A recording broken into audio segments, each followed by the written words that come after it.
Hello there, everybody.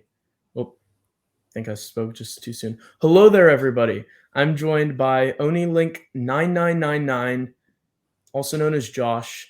He's joining me today, and we're going to talk about how he got into the Star Wars Expanded Universe. He has a channel that is focused on quite a broad range of topics, and he's done some Let's Play for EU games on there. He's done some unboxings for some games on there, so you should definitely go check him out. His channel will be linked in the description. And how's it going today? It's going well. Thanks for having me. It's great to be here. Uh, Thank you for doing this with me. I always love getting to talk to more people about the expanded universe. Oh, it's always fun, isn't it? Just I think it's hard to necessarily like always find people in real life that are into the same Yeah, stuff as you and all that. So it's great to be able to talk with like-minded people. definitely. And the internet makes that so easy to just be able to access people from all over the world you otherwise wouldn't know who share the same hobby as you. It's pretty nice. Absolutely. Yeah. So I guess the first thing that we would talk about is how you became aware of the Star Wars expanded universe, or maybe even before that, how you first became aware of the Star Wars universe in general. Yeah, well, I mean, the simplest answer is that I was probably born around the right time for like a Star Wars explosion. Hmm. My dad showed me the original trilogy when I was 4, Hmm. and at that point it was still the theatrical cuts as well. Okay, nice. And then like a year later, the special editions came out, and then a year after that, or 2 years after that, it was Phantom Menace, and Yep. it was really just the perfect time. And at that point, of course, there were so many games coming out, and Mm-hmm. there were lots of books around. There were books for sort of like young readers as well as sort of the adult Yeah. novels. I had an eclectic group of Star Wars books. I got really into like the Jedi Apprentice series by Jude Watson. Yep. Yeah, Jude yeah, Watson. yeah. So I loved those at the time. Oh man. Yeah, and yeah, and just really just whatever else I could get my hands on. So like things like I remember like I Jedi, some of the Mm. X-wing books. I think it was New Rebellion, just Yeah. a complete smattering of just whatever I could get my hands on, because over here in Australia it wasn't always Mm. easy to find most Yeah. things. And like comics, for example, really like weren't a thing here that you could access. So Gotcha. or certainly nowhere that I ever found as a Mm. kid anyways. So I sort of missed out on that realm, but the novels, you'd find them here and there. So, and Yeah. libraries sometimes have them and stuff like that. So it was really just kind of the right timing. And I love Star Wars from the first time I ever saw it. Like I think Mm. all of us pretty much could say. Yeah. And Absolutely. yeah, so it was just really great timing. And yeah, the games were especially a big thing for me as well. So you were aware of the expanded universe then almost simultaneously with the films. Yeah, I mean, it wasn't.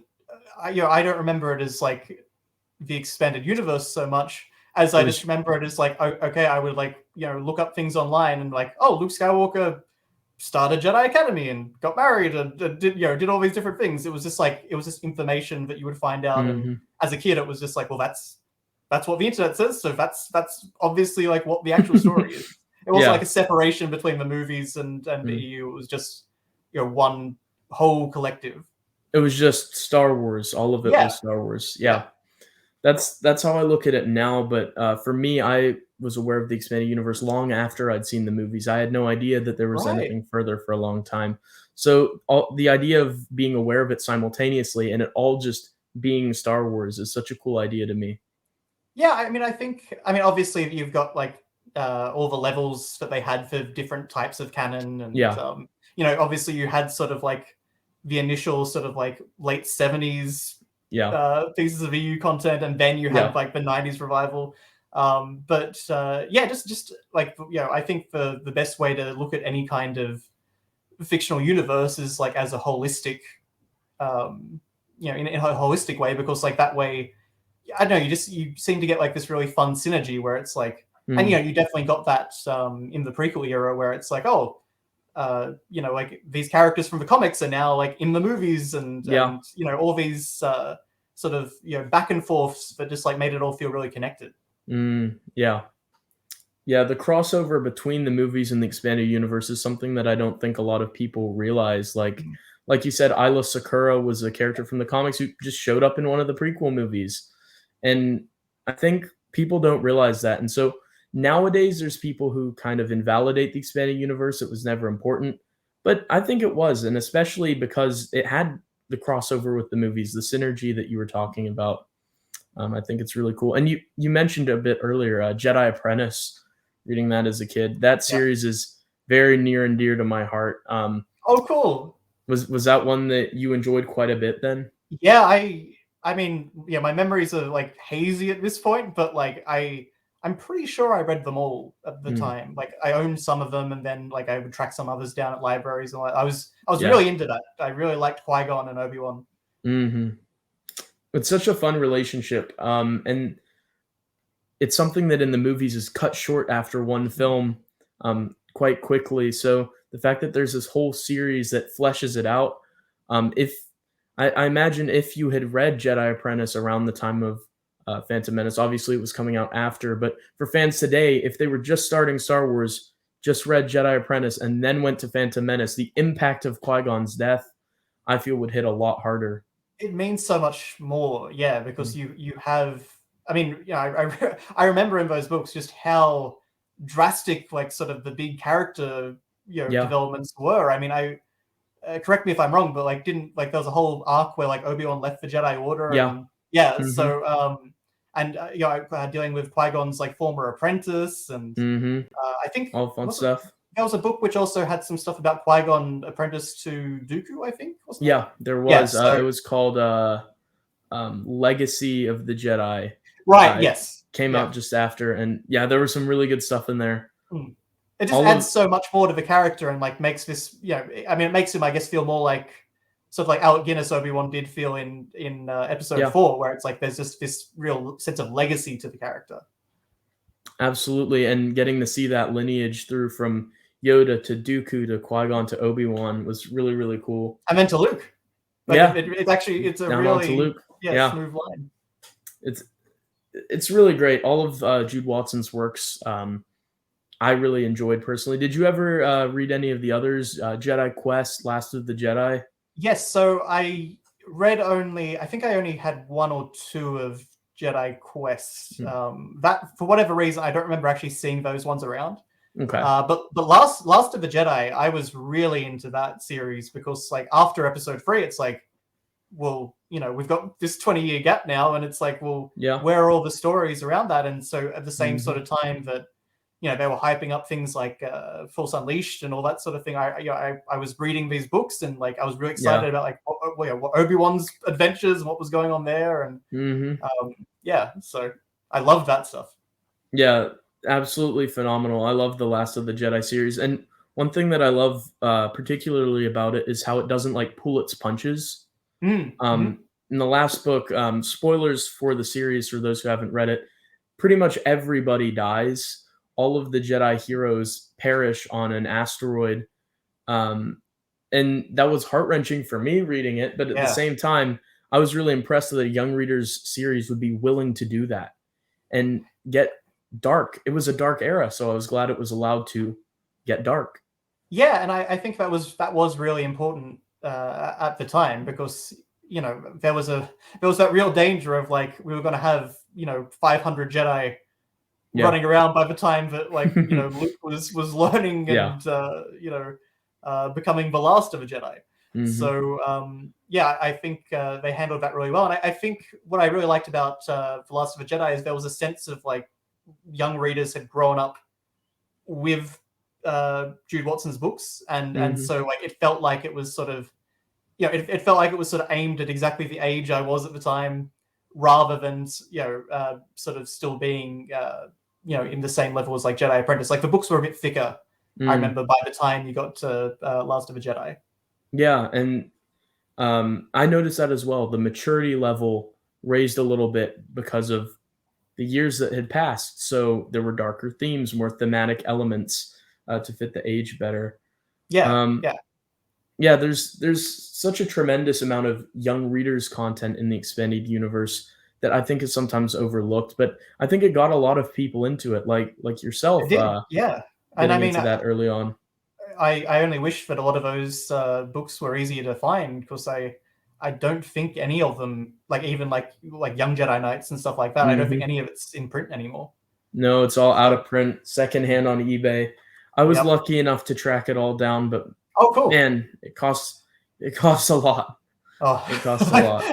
I secondhand. haven't got to that point of the EU yet, but Mm. I'm dreading like actually trying to find some of those books. Yeah. Yeah. I mean, it's sad that it's pricey because great stories there. And so it's sad for modern audiences not to be able to get into it and experience it just because I think the reason they haven't reprinted some of that stuff like Jedi Apprentice, Young Jedi Knights is there's kind of a rights dispute of who actually has the Oh, rights to publish it at this point. okay. Because Scholastic was the sole publisher of Young Readers content, Yes, I got them but at Scholastic fairs and stuff like yeah, that as a kid.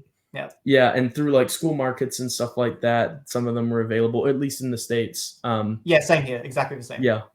And nowadays, Scholastic lost the license just a couple of years ago. So now it's who can reprint them. Oh, I So I see. think I Okay. think that's why it is. But it's unfortunate because those are some great stories. A pivot to another part of the expanded universe. Mhm. Um, which of the video games was the first one that you recall playing? Ooh, now that's a good question, actually. I don't. Maybe it might have been Shadows of the Empire Okay, on that's awesome. N64. Yeah, I really thought that game was amazing at the time. Um, I also played, like, I remember playing the episode 1 game and Okay. being very unimpressed by it.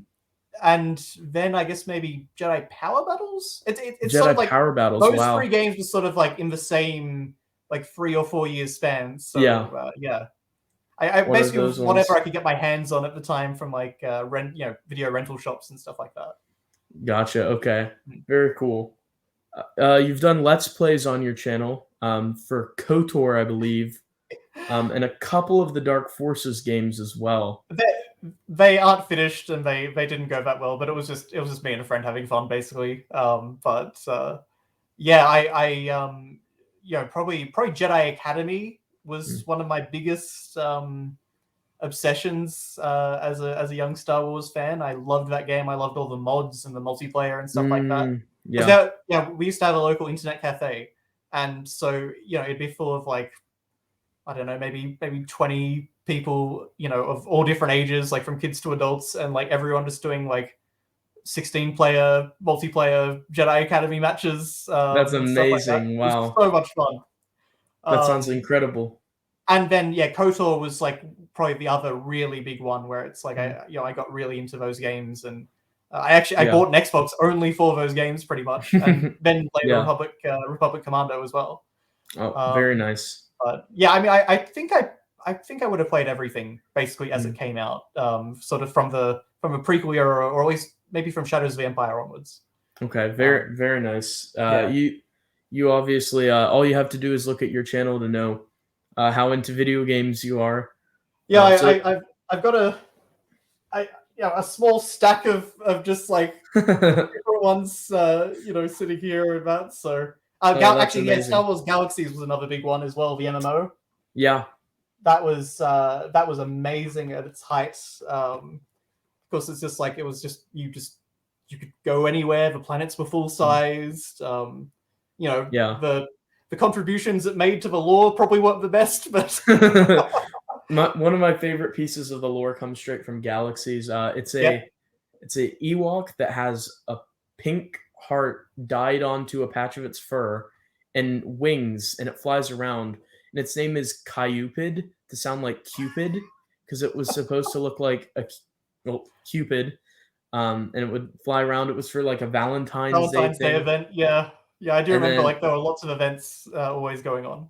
and sadly, Leland Chi said that, well, sadly or great, depending on the way you look at it, said that it has a level of canon status to the EU.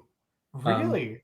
Incredible that Galaxies contributed such great things like Cupid, the Love Ewok, I mean, I think there's that. There's the fact that like there were a million Jedi running around during the original trilogy era. Yeah. There's the fact that pretty much anyone could go up to the Emperor and Darth Vader. And,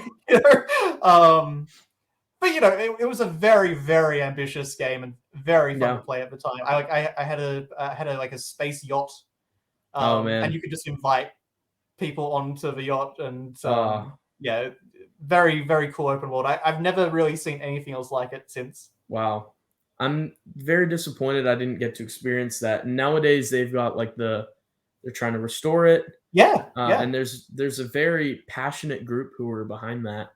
And they've even been adding new content to it, which is the crazy part. I mean, they added the entire planet of Bespin. Yeah, they've been doing just insane work on that. And sadly, I don't have a gaming PC, so I am not able to access it yet.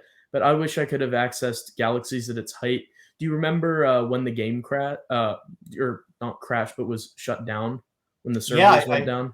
I do, because I was like, I paid for a month subscription and sort of just so I could sort of be there at the end.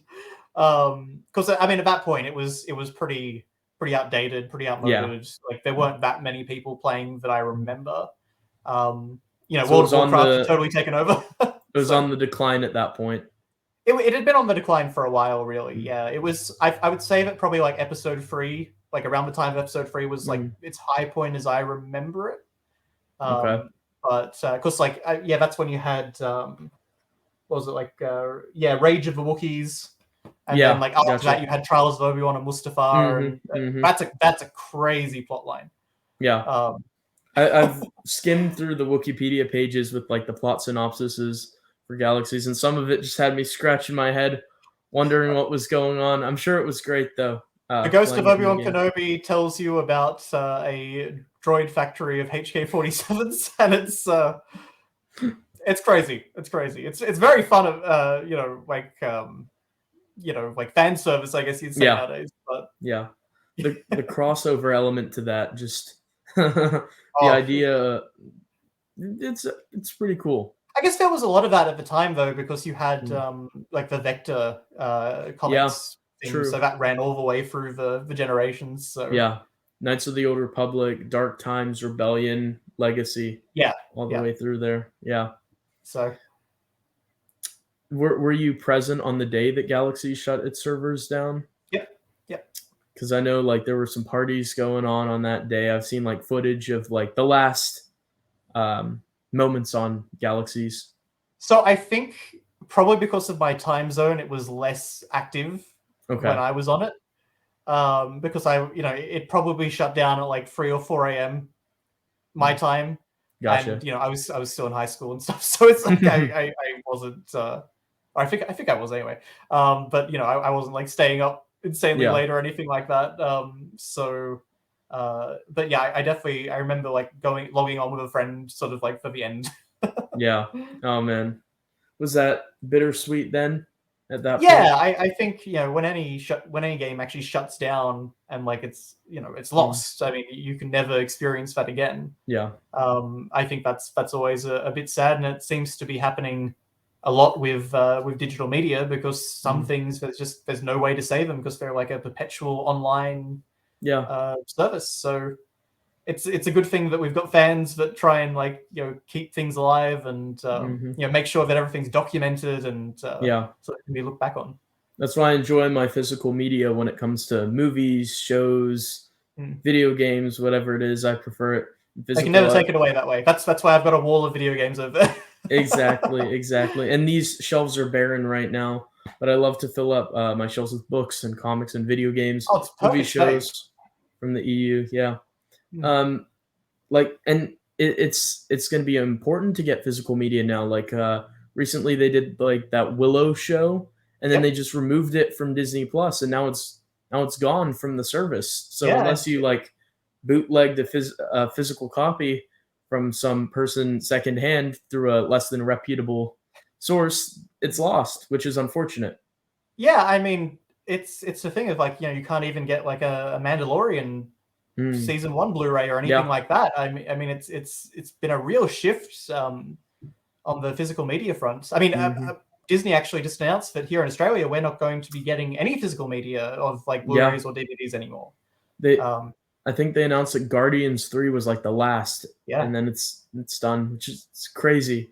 Well, it's just like, how do you watch something in genuine 4K then? Like if you've got like a, you know, like a good setup or like a PS5 or whatever, it's like the only way to actually get a genuine 4K image. I mean, you're not going to get that via a streaming service, especially not with the internet here. So, you know, it really seems like a bit of a short-sighted approach. But I'm sure that, you know, in the long term, there will be a demand for physical media, and there'll probably be a double take, or there'll be like some special way to get them, or maybe there'll be limited print runs or something. But I would like to believe that physical media will continue, and it'll probably have a bit of a resurgence. Maybe when some streaming services start to die and you know, content gets lost and the rights holders want to make new money. And prices on the streaming services keep going up. They do. Yeah. I think that'll definitely create demand for physical media again. It's kind of scary, but you know, the bootleggers have got to be looking at this very excited right about now. It's the holiday special over again. The holiday special. Have you sat through the holiday special? Yeah. I don't recommend that anyone really does, but it's a trip. Well, then you're gonna be surprised when I say I like enjoyed it in a weird way. I get what you mean. There are actually parts that are fun. It's usually sort of the cutaways. Yeah. Like some of those that are really hard to get through. The like variety hour stuff that's just thrown in there. Yeah. The whip stir. Like that bit is I also like the Android bit where the Android's showing you how to assemble something and keeps malfunctioning. But like keeps getting more hands or something, doesn't he, as well? Yeah. He's like stopping and freezing, and his head hits a table, and he like pushes his nose off of it, falls to the ground. Yeah. It's fun stuff. Yeah. It's interesting because, like, you know, on the one hand you've got like the first view of Kashyyyk, which pretty much stays consistent all the way through to episode 3. But then on the other hand, you've got stuff that like clearly showed that the people making this had no idea what Star Wars actually was. And also revealed that they were on drugs to the wider world, quite possibly. Also interesting about Kashyyyk is they even called Kashyyyk the wrong name in the holiday special. They called it Kazoo, which they later retconned was just a different name for Kashyyyk by the Imperials. But the Imperials were going around calling Kashyyyk Kazoo in the Star Wars holiday special. Oh dear. Yeah. I mean, I definitely like the name that we ended up with then. Yeah, me as well. Sounds like a musical instrument there with kazoo. Oh, yeah, exactly. Yeah, I'm surprised they didn't just retcon it as like, you know, like maybe a region or something like that, rather than a literal planet name. But yeah, absolutely, that would have been smarter. But it hasn't really hurt the Star Wars canon over the years. So. Yeah, maybe it was just the Imperials being mean, you know, renaming a pitiful planet at their whims. Yeah, I mean, you could always justify anything like that. You know, there's always like sort of human, sort of a human element of like, you know, maybe this character was saying it as you know, meaning this or that, or it's the fun thing about headcanon is that you can rationalize things in a million different ways. Yeah, and the great thing about Star Wars fans is like I feel like we want stuff to fit. Yes, the Star Wars fans are willing to do anything to try to make it work. I mean, EU fans are still trying to determine how to make TCW and the Clone Wars multimedia project fit together. Yeah, I'll be honest, I can't in my head. Like that is one thing where it's just like, you know, because I grew up on like the Tartakovsky miniseries, and you know, absolutely loved that at the time, and of course, like it led directly into the start of episode 3, so that was really cool.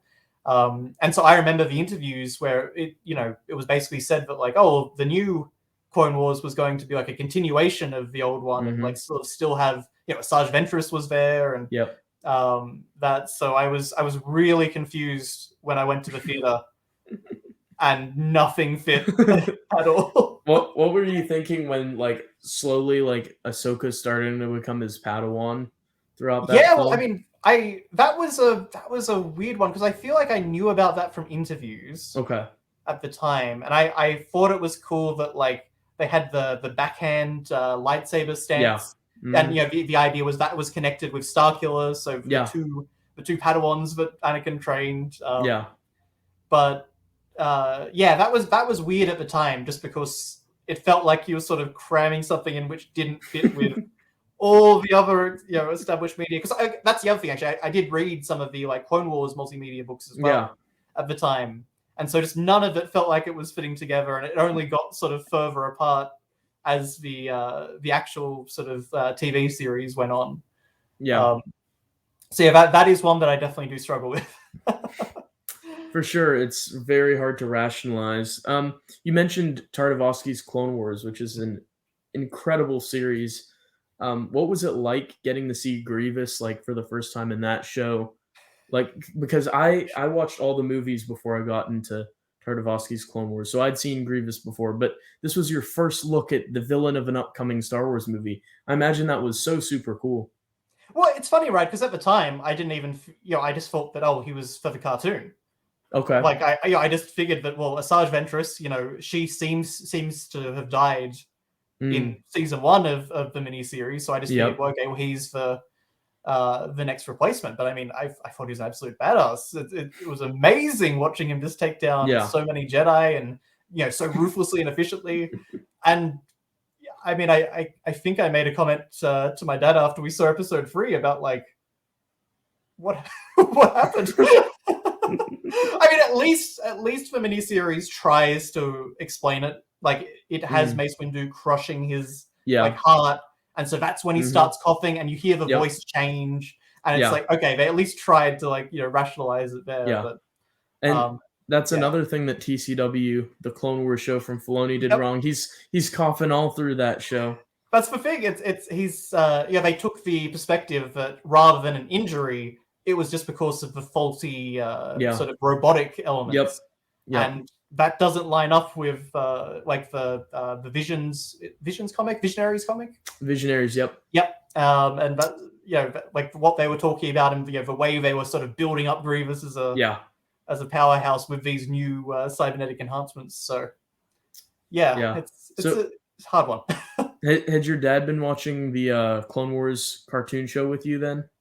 Sometimes it was on and off. I mean, TV was very different at that point, because like it was just like whatever was on. So most of the Clone Wars episodes I saw out of order. Yeah, gotcha. So it was only like once the actual DVD came out that it was like, this is like the straight run through of all the episodes. But he saw several of them with me, but I don't think he was necessarily thinking of it connecting to the movie in the same way that I was sort of thinking of the lore. Nice. Okay. Well, it's cool that they had this idea for this show to introduce this, but then like you said, what happened? Grievous just comes across completely weak and lame in Revenge of the Sith compared to what you were seeing in the micro series, where killing Jedi left and right. And even like the fact, one of the things I love about micro series is you get like Dooku training Ventress and Grievous. Like there's a great scene where he talks to Grievous. I think it's like, he's got the line about like, you're holding the saber too tightly, now too lightly. And it's like really into the weeds kind of dialogue, which you just don't get from many other sources. I mean, there's a little bit in sort of like Republic comics, as I found now, and but generally speaking, it was great to get sort of that look behind the scenes and like what our villains are actually doing and training, and why they're so effective. Because that's the other thing I remember, is that from like it's like a director's commentary or something on the miniseries, is that they added in the line from Dooku where he tells Grievous that like, it's like, fear, surprise, and like he lists a few different things, and he says that if any one of these is missing, it's better to flee from the scene rather than fight. And on the commentary, they were saying that like they added that line to explain why he runs away so much in episode 3 comparatively. Gotcha. That's cool. You mentioned the Republic comics, and one really cool thing about Clone Wars 2003 is how it matches up with the Republic comics. Yes, yeah. Like Dooku training Ventress and Grievous from the Clone Wars micro series, he trains his acolytes like Quinlan Voss in much the same way in some of those issues of the Republic comics. And before this recording, we were talking back and forth a bit on email. You were mentioning how phenomenal those Republic comic books are. Was it your first Star Wars Expanding Universe comic, or were there some stuff you saw before? Because you said that they weren't really available as a medium in the early I days. just, yeah, I could never find any Star Wars comics. The only place I ever found Star Wars comics was much later, when Borders was a store here. Okay. I think you guys had that as well. Sounds familiar. They actually had like occasionally they had some of like the Knights of the Old Republic comics and that sort of thing. Okay, But cool. Republic, as far as I remember, I never saw anything from it except occasional pictures online. Now, what form was that in? Was that like single issues, graphic novels? It would have been single issues at the time because Okay, it was cool. concurrent. Yeah, like it was Gotcha. the series was still being released at the time. Okay. So yeah. Right. Cool. Yeah, no, but Republic, I mean, I've read it for the first time this year Hmm. through the Epic collections. I very Nice. fortunately managed to get my hands on all of the Clone Wars Epic collections. And wow, I mean, that is genuinely some of the best Star Wars storytelling, some of the best like comic book storytelling I've ever seen. Yeah. Like the art is always, pretty much always anyway, top notch. It, you know, there are times where it literally looks like you could be watching a film. Yeah. And just for the, you know, John Ostrander's writing is Oh, phenomenal. I mean, he does so much with Quinlan, and he really tackles like the, you know, like you know, kind of in parallel to Anakin.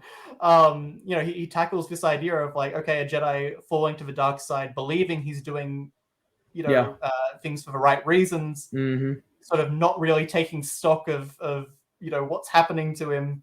And but then, you know, a little bit like Dark Empire, actually, you know, he sort of gets pulled back by all the connections and the loved ones that he has around him. Absolutely. And the final issue of Republic, I mean, I think that's one of the most brilliant Star Wars stories ever told, because even though it feels a little truncated, just the thought process that he goes through, and like the tragedy of like all the Jedi dying, and like Ayla especially, and you know, I never knew that Ayla meant so much, you know, in Star Wars until I read these comics and like, you know, understood sort of the father-daughter relationship that they had there. And yeah, it's just amazing. By the time I got to that issue, I literally shed a tear. During that bit. It's vivid to me. He's like out in the forest in Kashyyyk, like half wounded, and he knows that Ayla's dead. And he like is like screaming out, and it's quite sad, quite powerful stuff. A testament to his writing. As a little kid, I was a bit snobby about my literature. I was like, books are what I read. Comics are for little kids. That was my mentality. That was my mentality as like a 10, 11-year-old. And then I read Republic when I was like 12. And I read it through the Clone Wars graphic novels. It was a 10-volume series. The Dark Horse ones? Like the Dark Horse ones. Yeah. The last one was called Endgame, which was a great title for it. And great title for many things. Avengers Endgame, Star Trek Voyager Endgame, Star Wars Clone Wars Endgame in this case. But it also had one of the Purge comics in it, and it had the Obsession comics in it that kind of worked with the Republic comic series. Obsessions is a great run. And so as I was reading through it, I was finding out about Quinlan Voss for the first time. But the series started like after Attack of the Clones, so I didn't know about Quinlan's pre-Attack of the Clones story. Yes, I'm still in the same boat actually, because I haven't read most of those stories yet. I only managed to get one of the epics for that. So, gotcha. Okay. Yeah. Gotcha. Because there's like 35 issues before that, I think, but they were just called Star Wars at the time. They weren't called Star Wars Republic. Yeah, and I think like it's like issue maybe 15 or something. Like there's a point where John Ostrander seems to take over, and it takes a major shift from what I understand. Yeah. The early stuff is a little more hit or miss. Ki-Adi-Mundi, right? Ki-Adi-Mundi, they fleshed him out a little bit. They introduced some stuff that would stick around for a while, like Sharad Het, Asherad Het. Yeah, well, yeah, Introduced really earlier. sticks around that one. Really sticks around all the way to Legacy. He's like you know how cockroaches stay around forever. He's the cockroach of Star Wars. He just stuck around all the way to Legacy 100 years later. I haven't read Legacy yet, but I've known most of what happens for many years, and I'm really looking forward to seeing that all come back around, because I thought Asherad was a great character. Oh, so good. Actually, that really is the other thing, because it's like you've got the John Ostrander stories, and then you've got the Hayden Blackman stories, and his stuff is fantastic as well. I mean, the Battle of Jabim. Sure. That was the first thing I read, because that was the first Clone Wars epic that I managed to get. And gotcha. Whoa. Okay, that's we're one really of the greatest stories told in like all of Star Wars. Has to be. Now they do revisit Jabim in, I think, the Rebellion comics. I actually I read it a few days ago. It's in Empire. Yeah. Yeah. Oh, in Empire. My bad. Yeah. Really good story. Not as good as the first one. Not as good. No. But it's called "In the Shadow of Their Fathers," I believe, is what they titled it's about the son of like the main guy who was like left on Jabim. Yeah. At the end of the story, and then at the end, yeah. Yeah. And Anakin was like going off in the shuttle and watching him.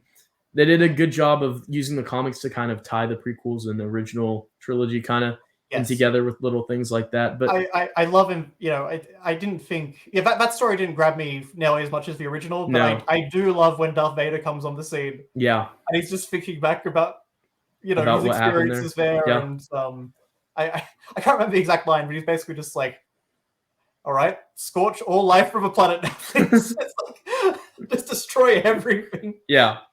Yeah, he's just got too many bad memories there. He needs to cleanse it.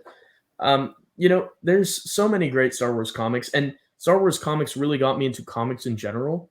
Me too. That's been my experience just recently. Yeah, read Marvel and DC. I'm interested in other stuff because I see it as like a legitimate form of media and storytelling.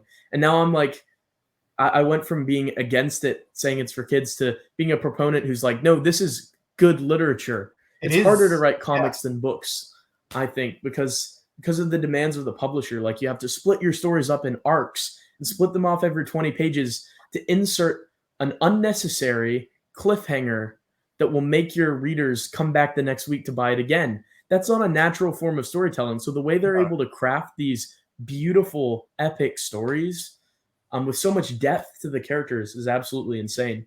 Yeah, well, that's the most interesting thing, like reading some other comics, right, is that Republic really they don't leave anything like on the table. Like if they put something out there in one issue, like it's going to come up again at some point. I mean, even I think it was the Shakti one-shot comic where it's like the Royal Guard or the Republic Guard comes back, and it's like, wow, they really just don't leave anything out. And then the Awa Sakura one, that's with the Dark Lady.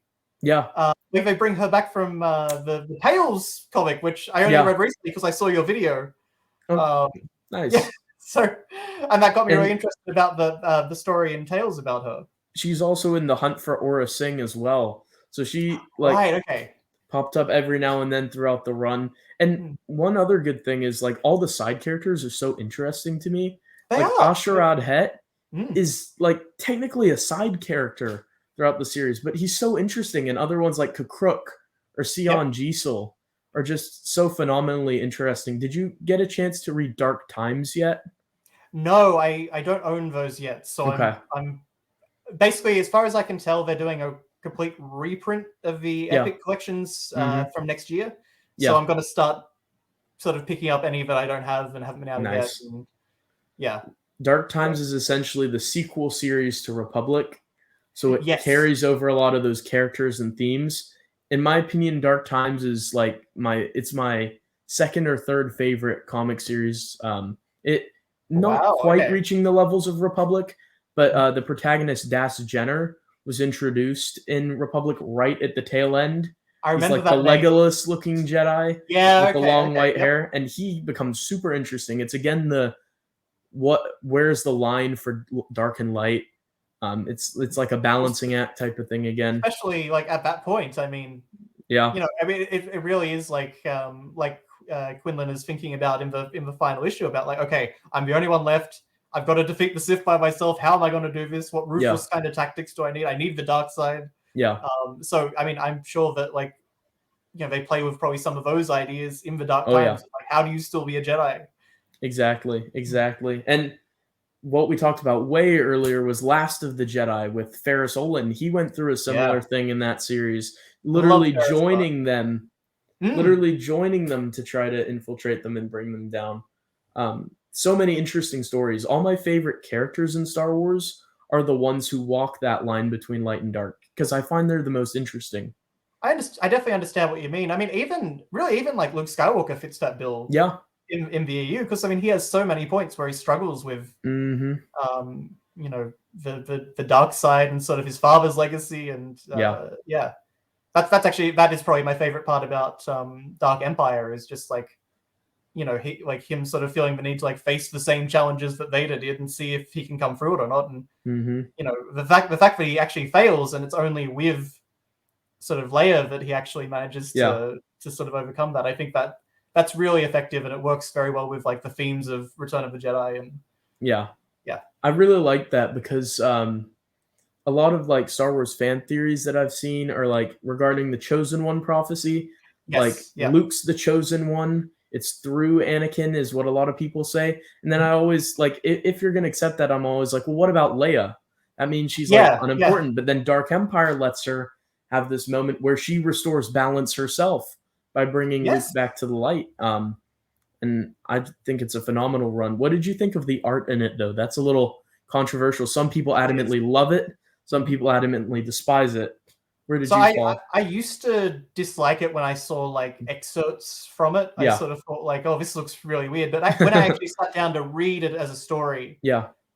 you know, there's that page early on where it's like Luke uses the Force to like bring down the Walker. Yeah. And it's like the Walker falls, and it looks amazing. So good. So yeah, there's definitely, you know, I think it's an artistic choice that like, Yeah. I mean, you know, part of me would prefer like maybe saying more like Republic, where like the characters look almost realistic. Yeah. But I think Dark Empire 1 especially looks really cool. It's a shame that the series was rushed in its conclusion with Empire's End because Dark Empire is solid. Dark Empire 2 is good, but not quite as good as Dark Empire, but so good. And then Empire's End is just like, oh, we got to wrap this up. We're having some internal difficulties. Into a floating Eggman and yeah, exactly. You know?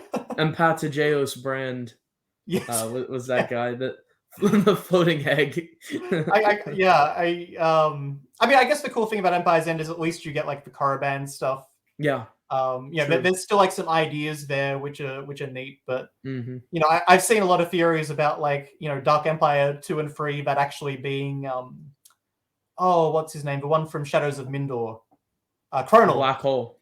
Yeah. Yeah. Yeah. Like I've seen you know, theories about like that actually being him because like Palpatine acts very differently in Dark Empire 2 and 3. Interesting. But yeah, I think it's an interesting piece of the Star Wars EU, but I definitely more prefer to think about like Dark Empire 1 and like, you know, elements of 2 like Cam Solasar and yeah. I really do enjoy Dark Empire overall. I think that the art like fits it, if you know what I mean. Like if it's weird, but if it was anything else, it almost wouldn't work because like that is Dark Empire. You're right. I mean, that's absolutely it. Yeah, it's like, you know, when I read it late last year, I was sort of thinking about like I can see like a live action version of this in the 90s or whatever. But at the same time, it would definitely have a very different feel and style to it, and it wouldn't be the same product without the art that it has. And Empire's End really actually shows that because you do have the artist switch, and it doesn't feel right. Exactly. Have you seen the Wilkins animation fan film adaptation of Dark Empire on YouTube? I think I saw a clip of it. It does a pretty good job of translating the art to cartoon style. I think, honestly, that's one of the things that I would most love to see nowadays is just like, I'd love to see just animated versions of a ton of different EU stories. Yeah. Because, like, you know, obviously you could at least have the surviving cast like actually do some voice acting or something. But one way or another, it'd be great to actually see some of these stories in motion, and there's a lot of potential there, and I think especially if you could capture the art, like the style of the original work, then that would be incredible.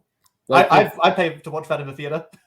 I'm picturing something sort of like the Spider-Verse films that are animated, the way they're able to capture parts of the comics to have like actual panels like in there at certain parts, like something like that. I don't know, but I feel like it would be easy for them to be able to make shows based on comics. Like all of this art is here for you, the story is here for you.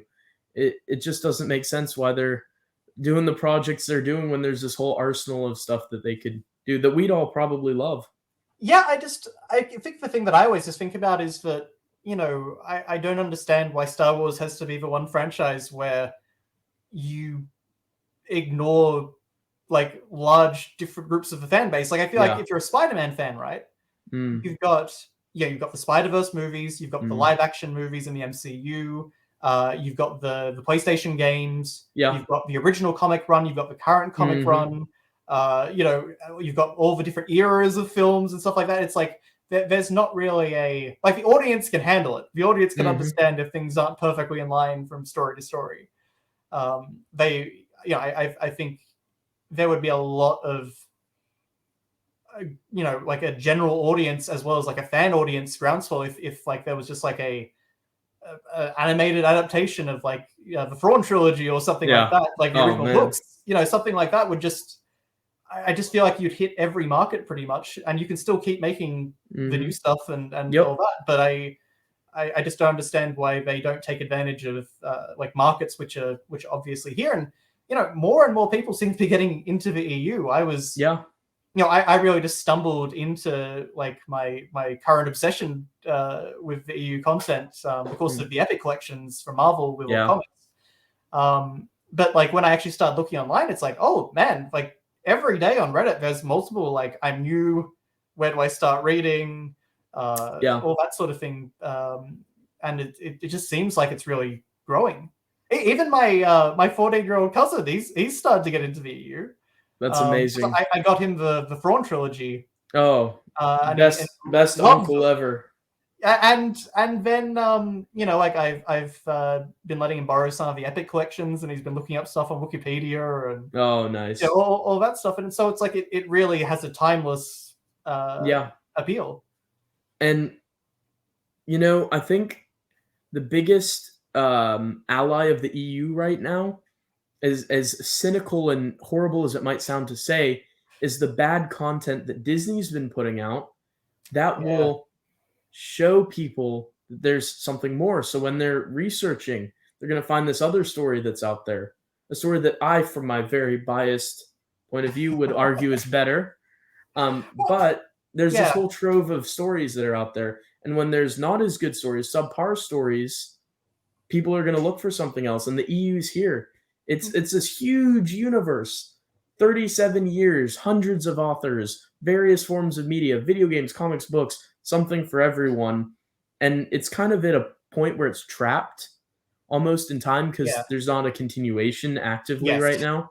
So it's like preserved in its beautiful form. While there were some misses here and there, it's overall really good, so it's pretty easy to get into right now. There's something really appealing about Star Wars with an ending. Yeah. Like, something where it's like you can actually just like read this and this and this and play this and this and this and like, that sort of thing. And you'll get like, a satisfying narrative and conclusion to everything. Which from what I hear, like a lot of people seem very happy with like Legacy as a, like a way to round off Star Wars and sort of send it into a new era and sort of close the book while also opening new possibilities and stuff like that. And I've heard many times that Unifying Force is like one of the best possible Star Wars endpoints. Like all these years, I've had so much from like the New Jedi Order spoiled. I still don't actually know what happens at the end of Unifying Force. So I'm really looking forward to that. Yeah, New Jedi Order is an interesting one because it's the best Star Wars story of all of them, in my opinion. the 19 books are the most epic saga ever told in the universe, Crazy. in my opinion. Yeah. But at the same time, it's the most inaccessible because of the amount of research you have to do to read it. Yeah. Basically, I would recommend you read all of Bantam, all of Yep. Young Jedi Knights, even some comics, Dark Empire, Union, some of that stuff. So Yep. you have to do all of your homework just to be able to start. You have to read for years just so you can start New Jedi Order. So while it's the best Star Wars content there is, in my opinion, it's also the hardest for people new to the EU to get to enjoy. Because if you want to get 100%. the most out of it, all of the side characters from the X-Wing books will pop up here. All of the side characters from this and this and this show up in there, and the references are insane. And it's why it's good, but it's also frustrating for new fans to like be like, when can I get to New Jedi Order? And then you're like, well, here's the thing. Yeah, you're gonna have to everything. Read everything first. Yeah, pretty much. That's basically where I'm at the moment, where it's like I'm Okay. taking my time to get to New Jedi Order, and I'll just like Yeah. going through as many of the sort of like. I mean, I'm not planning to actually read everything from Bantam. Like, there's a lot of things that I know that I necessarily like need to. Like, I know there's like a kernel of something that actually carries over, but the rest of the book is kind of isn't going to be super relevant. And I think the Hand of Thrawn duology, that's a pretty good litmus test to start with, because like that brings everything to that point together in the Bantam era, and there's a lot of stuff there where it's like like references to Callista and Exar Kun and all these different things that have gone on. So yeah, absolutely. And it's still there. So like if you go through New Jedi Order and still get that itch for more content, it's still there, which is the nice thing, Yeah. And while that, it's a really good point that like a conclusion's important. Like nowadays there's people like I've not read it or watched it, but like Game of Thrones is an example of something that didn't have its ending planned out by the author of the books or by the people running the television show. So while all of it might be amazing, the ending doesn't have an ending, which means it's frustrating to the fan base. So Star Wars with an ending is appealing, and with the EU you get so many satisfying endings in so many different eras, but there's still this capacity for new stories because there's thousands of years of stuff that hasn't been explored. And my one complaint with the EU is where Crucible ends, which is the last book in chronological order. It's about 30 years after New Jedi Order, but still 90 before Legacy. And there is a huge gap there that there's so many stories that I want to see. And that is like the only ending in the whole thing that isn't a satisfying ending. Yeah, well, from what I've heard, the sort of the Jedi trilogy would have dealt with like the sort of the early stages of like the Thel Empire, like growing and all that kind of aspect leading into Legacy. But unfortunately, it's I think that is like the more EU I read, the more I sort of realize like, oh, for everything that is there, it's like this isn't really established, and they didn't really do anything more with this character, and there's so much that you really could do. I mean, I was surprised that like there is no more Quinlan Vos after Republic. Mind blowing. It's great that he gets the ending that he does, but like apart from I think it's one of the Tales comics, where he just a brief appearance with like a young Han Solo or something. And that story was originally considered to be non-canon because it came out before Republic ended, but it was written by the artist who did all of the art for John Ostrander. Jan Desina. Yeah. She wrote and did the art for that comic. So she made sure, I think, that it would line up with where John Ostrander was planning to end it, because at the time it was non-canon, but then now years later it fits. It's perfect then. He would be running around exactly in the time of the Empire. So, and he would have been on the run from bounty hunters. He would have been fighting back against the Empire. He would have been all mysticky and Force-like to a young Han Solo. I think the only other mention that we get is I think Wikipedia lists that like in the Book of the Sith or something like that. Luke makes like a note about like how like he's happy that Quinlan Vos got to escape, and ultimately, he was like one of the rare exceptions or Yeah. something like that. I love the Book of Sith. It has so many references in it. It's worth getting? amazing. Definitely. Okay. Some people don't like it because what it is it's an in-universe textbook that different characters in universe have had in their possession. So they're writing in the margins of the text. Some That's a people fun found idea. that annoying and tacky. I loved it because like Luke Skywalker, like name dropping Quinlan Voss. I think Ahsoka gets a name drop from Luke as well, which is just a mind blowing idea. Yeah. Well, I mean, it's happened now in Book of Boba Fett, but I mean, we still never actually saw them meet or anything like that. And, that would have been interesting. I'm surprised actually that a book didn't try and do that, but I guess Ahsoka's fate was still up in the air at that point. Yeah. So, and we like Quinlan. Well, like Quinlan, and other characters like although I won't spoil Dark Times for you, but Dark Times could have had so much more to come after it. It ends, but it doesn't have a conclusion for the characters at the same time. Was Dark Times one of the ones that got cut off by the Disney buyout? Dark Times, I think Dark Times was replaced by something. It might have been replaced by Dawn of the Jedi, I think, maybe.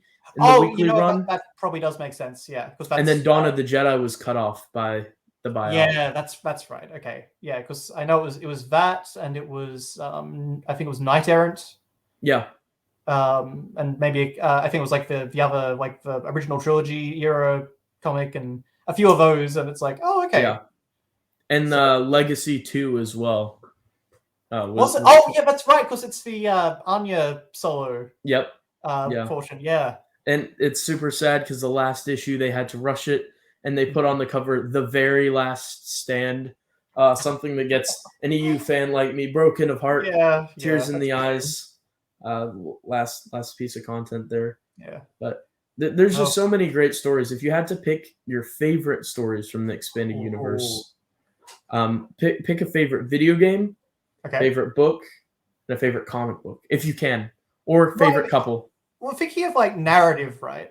Like, because I mean, with the games, it's like there's a lot of other elements like beyond just the narrative. I think probably narrative-wise, my favorite like narrative Star Wars game would be Knights of the Old Republic 2. Yeah.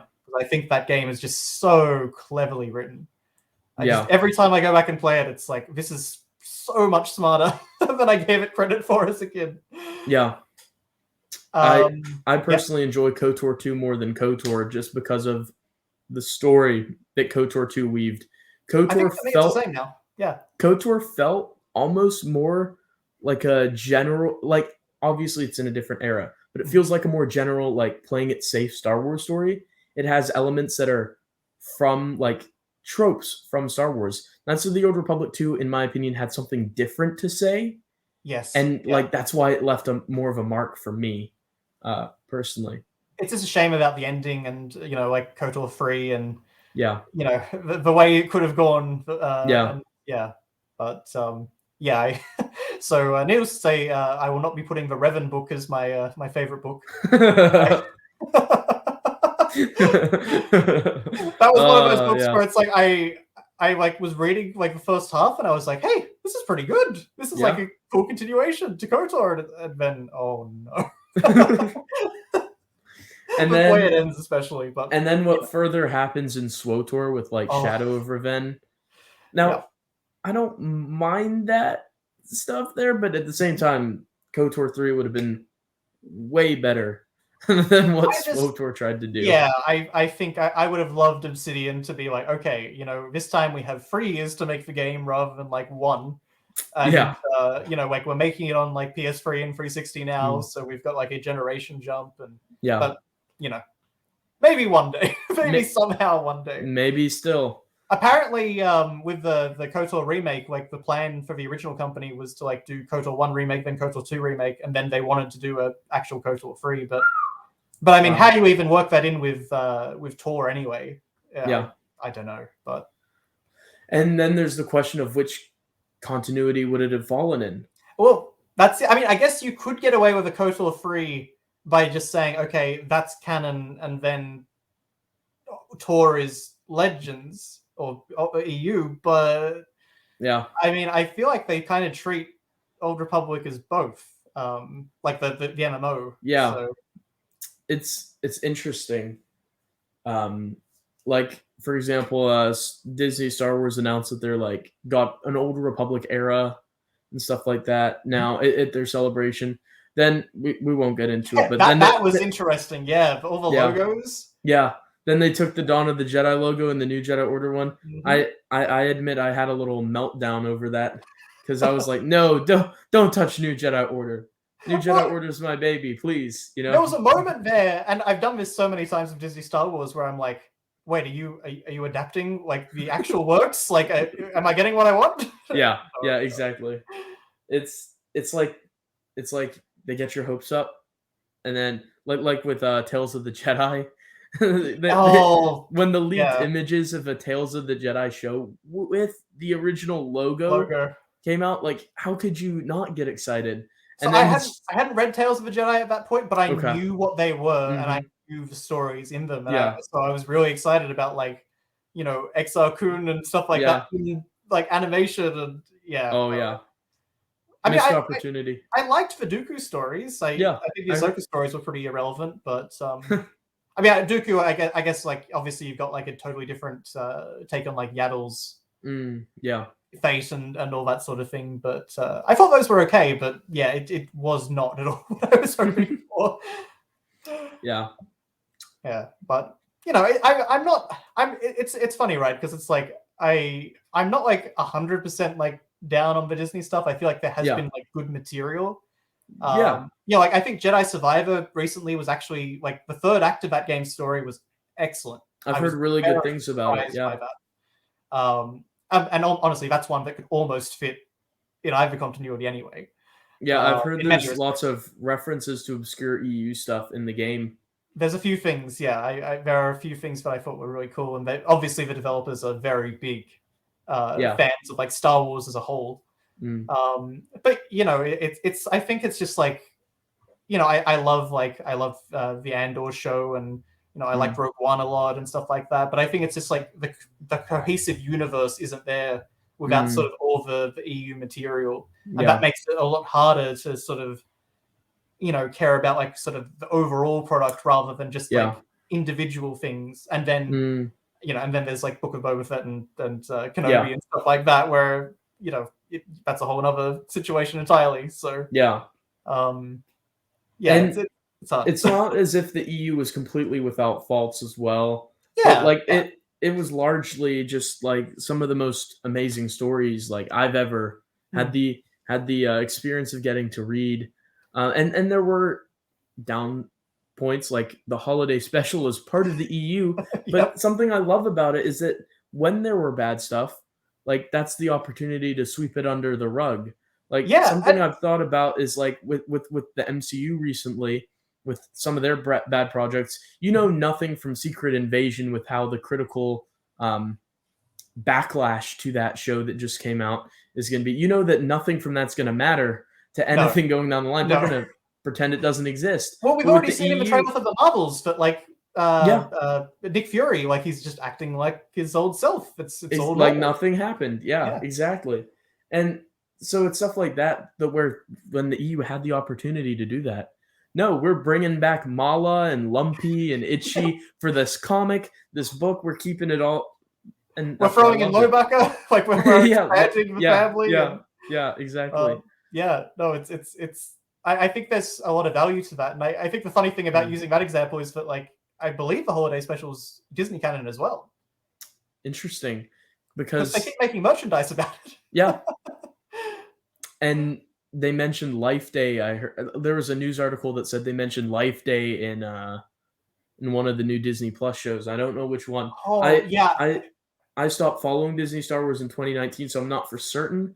But I think like Mandalorian made reference to Life Day, and then like recanonized Holiday Special, I maybe. think I definitely noticed something like that, but I Yeah, couldn't tell you where it was from. I mean, the last season of Mandalorian's a total blur, to be yeah, honest. So, but yeah, I'm mostly just like my current like stake in the Disney Plus content is basically like I really just hope we get a good live action Thrawn. That's like that's my desperate hope. Yeah. With the Ahsoka show, and and I'm hoping that Andor season 2's as good as the first one was. So that Andor feels like EU content to me. Like Andor feels like it was a novel or something that was then adapted into a long running TV Gotcha. show. Cool. Well, I hope that it's all good for you. Fingers crossed. Yeah. Yeah. Fingers crossed. But I guess beyond that, it's like what have you on? So favorite book? Yeah. Would you say? Yeah. Well, I think you had another video game though as well, because you said that narratively KOTOR 2 was your favorite. Yeah. But it seemed like there was going to be a but. Well, I mean, but there's things like the original Battlefront 1 and 2. Like I love those games a lot, and I got a lot of memories with them. And like Jedi Academy, I played so much Jedi Academy. I love that whole series of games. I love Kyle Katarn. Like he's one of my favorites. So it's hard to like pick a game, but I think like on narrative alone, like things like Jedi Outcast and Jedi Academy and Dark Forces 2, especially with like the live action scenes, was that like you were getting New Republic on screen, like animated, like you saw Luke's Jedi Academy, you saw Nar Shaddaa, all this stuff. Getting to be at the Jedi Academy in that game. Yeah. I was like on the edge of my seat the entire time, so thrilled with what I was seeing. I'd already read New Jedi Order by this point, all of Bantam, so getting to be there was like, it felt like, oh my goodness, I am in this universe now. It was just so 100%. Cool. Yeah, and it's great because it's like Luke is Luke, like he feels like totally in keeping with the character. It sounds like is like does a good job of acting in the game. And, definitely. And Kyle's like a great fun character to have as your master and that sort of thing. I mean, it would have been great to like get more cameos. Like it would have been nice to actually see like like Mara and a few of the other characters, especially seeing as like Kyle actually trained Mara in the Dark Forces 2 expansion and all that. Yeah, Mysteries of the Sith. But at least Mara actually got a game at one point. That's a very game where you get to play as Mara. Just mind-blowing stuff. So cool. Yeah, no, I think generally speaking, it's like she and Luke are pretty much my favorite Star Wars characters. Oh yeah, I really love that. Like separately and together. Oh, fantastic duo. And fantastic characters apart, yeah, but I guess so games are really all over the place. It's like I like most Star Wars games. We had a really good run on Star Wars games for a while there. I was not allowed to play video games growing up. Okay. That's why I was books and comics. Then when I found out that there were video games that were important, I was allowed to start to branch into that. And story mode games are just like a book, except you play as the character. The cutscenes are like mini movies. Exactly. So much fun stuff. And so getting Force Unleashed on my 13th birthday and playing through that, getting to be Vader going through and killing all these Wookiees. Oh, so fun. But I'm so bad at it. So it took me 3 months to beat the game on easy because I'm terrible at video games. It's a hard game though, that one. Yeah. Like it's got a lot of, I mean, it's like it's not super hard or anything, but like it's got a lot of moments in it where it can be really frustrating, or like there's just like tricky platforming, or like pits that you fall in and die, and or just like a boss that's quite tricky or whatever. So I think the one level that annoyed me the most was oh geez, I'm forgetting the planet name, but it's the one where the droids come out of the ground around Raxus? Raxus, yeah. And you're fighting Kazdan Paratus at the end. Yes. Yeah. I was like nervous that entire level.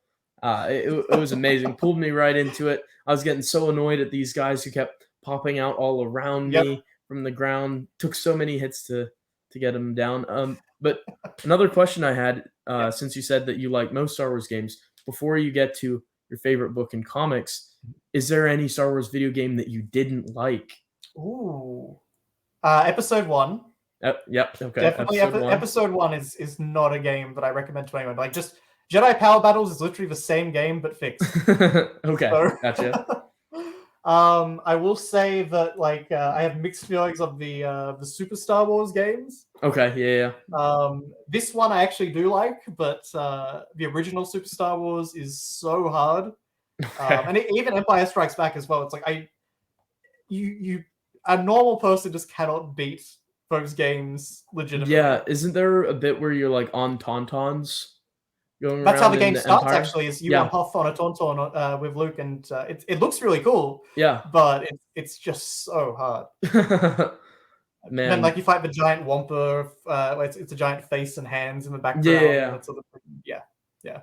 They're cool games, but I mean, I don't like the first EA Battlefront very much. okay. I think it looked really pretty, but I much preferred what they eventually did with EA's Battlefront 2. I think they got that game to a really fun point and sort of brought back more of the arcadey, sort of just like Star Wars roleplay kind of Yeah, gotcha. nature of those games. What about the early Xbox Obi-Wan game? I played that. I did play it. I What did actually you thought that think? was really cool at the time because Okay, you could cool. control the saber with the right analog stick, so you can Okay. swing it in any direction. Oh, that's amazing. And Yeah. so I was terrible at it. I don't think it was a very good game, but at the time it was like I could control the lightsaber with the right Yeah. analog stick. It's really cool. That's a really cool feature. Yeah, it was a good idea. You get the impression they didn't have long to make that game. Gotcha. Yeah. Okay. I've yet to play it, but I've heard very mixed things about it.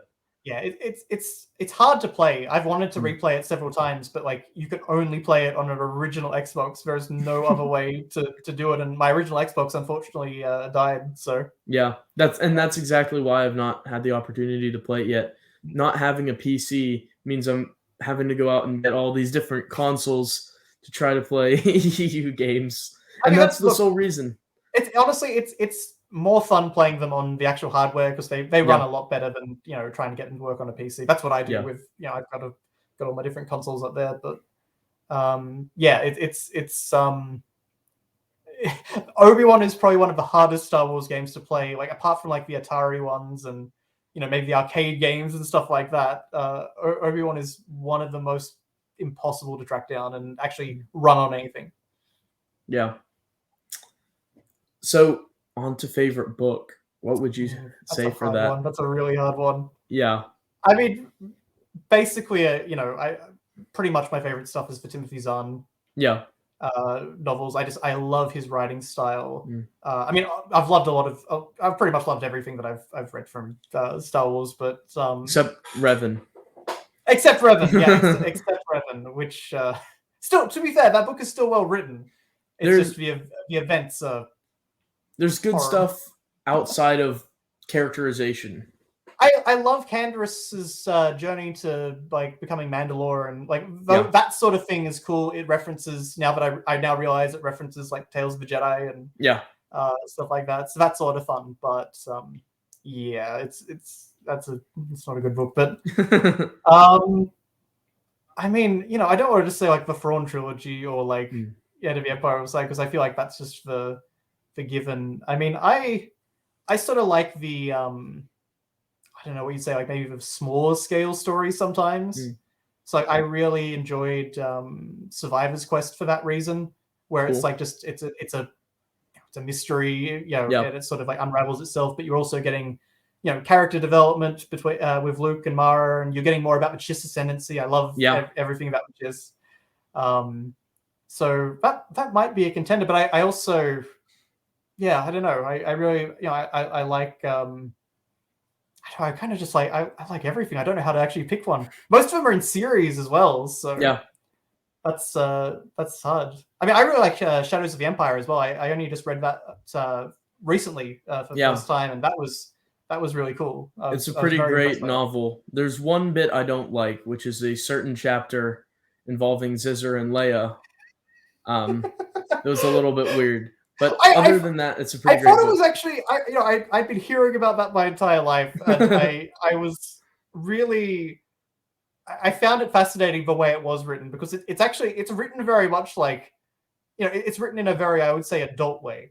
Yeah. Like it's written very much through like Leia's perspective and like how she's sort of feeling and like what's manipulating her and stuff like that. So I think it's very weird for like one of the earliest major Star Wars and that's for that reason, that's precisely why 13-year-old me didn't enjoy having to read that from Leia's perspective. it has a wonderful ending though when she Yeah. actually fights back. Yeah. And I like the implications of like her force sensitivity and stuff like Yeah, that, which they do use absolutely. through that. But it is a weird chapter. That it is. Have you read Shadow Games yet by Michael Reeves? Shadow Games. I don't even know what that is off the top of my head. Hang on. Okay, it's a prequel to Shadows. Well, it's not really a prequel to Shadows of the Empire, but it's a story about young Dash Rendar before A New Hope. Really? And it is like Oh, Dash cool. Rendar is criminally underused in the rest of the EU, Yes. but it is. When I say it's one of the best books I've ever read, it's as soon as I like put it down, I was like, I have to like read this again. You know that Wow. feeling? Yeah, I do. Such a good book. That's great. The most slept on book in the EU, in my opinion. I've never seen this front cover in my entire life. It's like you should definitely give it a go. Young Dash Rendar, other young characters appear in it. Han Solo may or may not team up with Dash Rendar in this book, which is a delight to see. Holiday special references again. It basically it's a romance thriller. Okay, all right. Because he's hired to protect a movie star, except it's a hollow star in Star Wars. And he's hired to protect her, but she's actually implicated in some nefarious things with the underworld. And so he's pulled into this thinking, oh, I'm just guarding a rich person. But now he's way in over his head, and there's all these nefarious people involved. And it's a whole shady organization under the Empire's nose. And it is twisty, turny, super fun. Pardon me. Would that be Black Sun then? I'm not sure how much I want to say, but maybe. I'll say maybe. But I think that's a really fertile ground, right? Because when we meet Dash Rendar, I mean, technically you first meet him in the game. Yeah. When he catches up with Han, and like obviously they have a history. Yeah. But then so it's cool to see some of that. Yeah, that's really cool. I had no idea. But then it's like in Shadows of the Empire as well. It's like he knows so much about like different criminal organizations, and he's obviously like really lived a life. Yeah, absolutely. One of my other favorite touches from that book is there is a General Grievous's species is Kalish. Yep. And there's a bounty hunter named Edge, who's this big, intimidating Kalish with all these weapons. Yeah, absolutely. And he may or may not be working for some of these criminal organizations and getting into some tussles with some of the main characters. And it's really well written. That's really cool, because I mean, Kalish generally don't appear anywhere. Like I understand that there's actually Jaden Core novels from Jedi Academy, and I think there's a Kalish on the front cover of one of those. But I really want to read those, because like I had no idea that like Jedi Academy character did anything else. But it's set after Legacy of the Force and before Fate of the Jedi. So there's some references to Legacy of the Force, which would spoil it. I know all the spoilers pretty much. Okay. I living the Star online in the Star Wars community. As all this stuff has come out, it's like it just hard to avoid spoilers. Yeah, I can't imagine if I'd actually read Legacy not knowing that Darth Krayt was Asherad Het. There's so many. There's so many things that would have changed the story if I didn't know it before. Like, still cool, but can you imagine like that reveal? It would have been like insane. Like, what? Yeah, it is kind of the sad thing about, like, I guess, as cool as Wikipedia is, it's also one of those things where it's like, because it is so well written and well referenced and stuff like that, you learn things that you didn't even intend to learn. Yeah, exactly. Something I've been noticing the entire time we've been talking is the Star Trek bridge behind you. Is that a wall or is that the actual room? That is a wall. That is a wall. That is an insanely good wallpaper back there. It's something my dad got me many years ago, and he wasn't allowed to have it, so I got it. I think, but it looks very effective, to be honest. I'm pretty much, if there's a major sci-fi franchise, I'm pretty much into it. Nice. So. I love me my Star Trek as well. And the entire time we've been talking about Star Wars, I've been restraining myself from asking, And I've been thinking, do you have a bridge? Because it looks so real. I'm like going back and forth between its wallpaper and you literally have the bridge as your room. And Yeah, I was going back and forth between it. it looks really, really cool, especially like on a webcam. Like it really gives you sort of the depth. The only thing that sort of ruins the effect is you get like the light sort of glancing on it, making it look flat. Yeah. But yeah, no, it's I think it was Entertainment Earth. Okay. They have like all the different Star Trek bridges as wallpapers. So yeah. Oh man. New thing to go look for on eBay. Yeah, well, I mean, I think it was pretty expensive news, so I dread to. I mean, I don't even know if you find it on eBay. 'Cause, I mean, if someone's put it up, you can't exactly like take it down and put it in. So yeah. But yeah, sorry for sidetracking us No, there. no, when you mentioned Voyager Endgame, I assumed like, okay, you know your Star Trek if you're referencing Voyager in the titles. Oh, Star Trek Voyager. That some wacky Star Trek there. Yeah, yeah. That was Star Trek that was like on TV a lot. Yeah. When I was a kid, still. So I saw a lot of Voyager, and nowadays I usually can't be bothered to actually watch Voyager. That's fair. It's probably the weakest of all the original. I think for me overall, yeah, just because like you're always working towards the same goal, and it's like they don't get there until the last episode, so yeah. So it takes away some of the dramatic tension and for that, sure. So. At the same time, you kind of respect how ambitious it was. Very ambitious, yeah. It's still great. Honestly, if no one's seen it, I'd still like absolutely say like if you've watched like Next Gen and stuff like that, definitely watch Voyager. Yeah, for sure. But aside from this little Star Trek detour, back to the Star Wars Expanded Universe. Yep. What comic book would you say you've enjoyed the most? Oh, it's so hard, isn't it? Because like, I mean, does that just mean like an issue? Or probably a series, or maybe even as specific as arcs. Yeah, because that is the thing. So it's like, I mean, overall, like it probably has to be Republic. We've already talked about that, so I don't want to be too boring. Just looking up there, it's the different books. I mean, it's like I really enjoyed Tales of the Jedi, but I think like it's it's a mixed storytelling experience. Like it's sort of telling it as history rather than like from the perspective of the characters. So until you get to Redemption, Tales of the Jedi Redemption would be up there because I really enjoyed that narrative. I thought that was a beautiful like end to everything of the Tales of the Jedi did. I mean, I really like sort of the main arc of Knights of the Old Republic. Oh yeah. I think the big conclusion that you get sort of, I think it's maybe like issue 40 or maybe just before that. Where really sort of the initial arc like concludes in a really amazing way. And, but I mean, yeah, it has to be Republic, I think, because Republic is just so well constructed all the way through. The art doesn't falter. Like Knights of the Old Republic, the art goes up and down a lot. That's very true. Yeah, so I think it probably has to be Republic. And then thinking about a particular arc, I mean, it's probably between the Battle of Jabeam and the Siege of Seleucami. Okay, I think around there anyway. Yeah, the Siege of Seleucami is probably one of my single favorite ones as well. But it's great. It really is great. I'm imagining you'll really enjoy when you get to the pre-Attack of the Clones Quinlan Vos stuff. Yeah. Twilight, Darkness, Rite of Passage.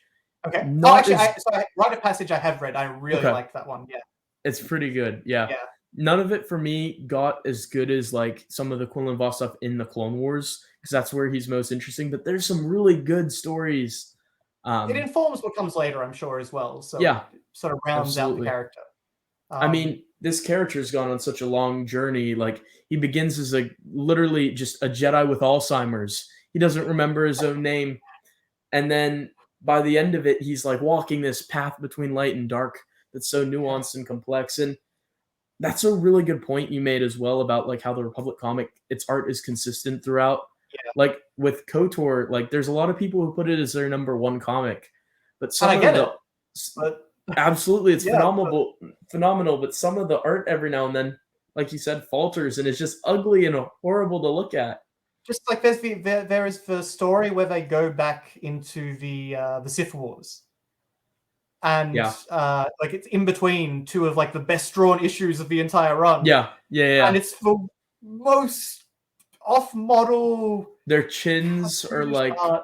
all Oh. like all over the place proportionately. I don't understand what happened there, but I can only think it was a time constraints issue Yeah, or something like yeah, that. Because it doesn't seem like that was the intention for this ultra dark Sith Wars era story.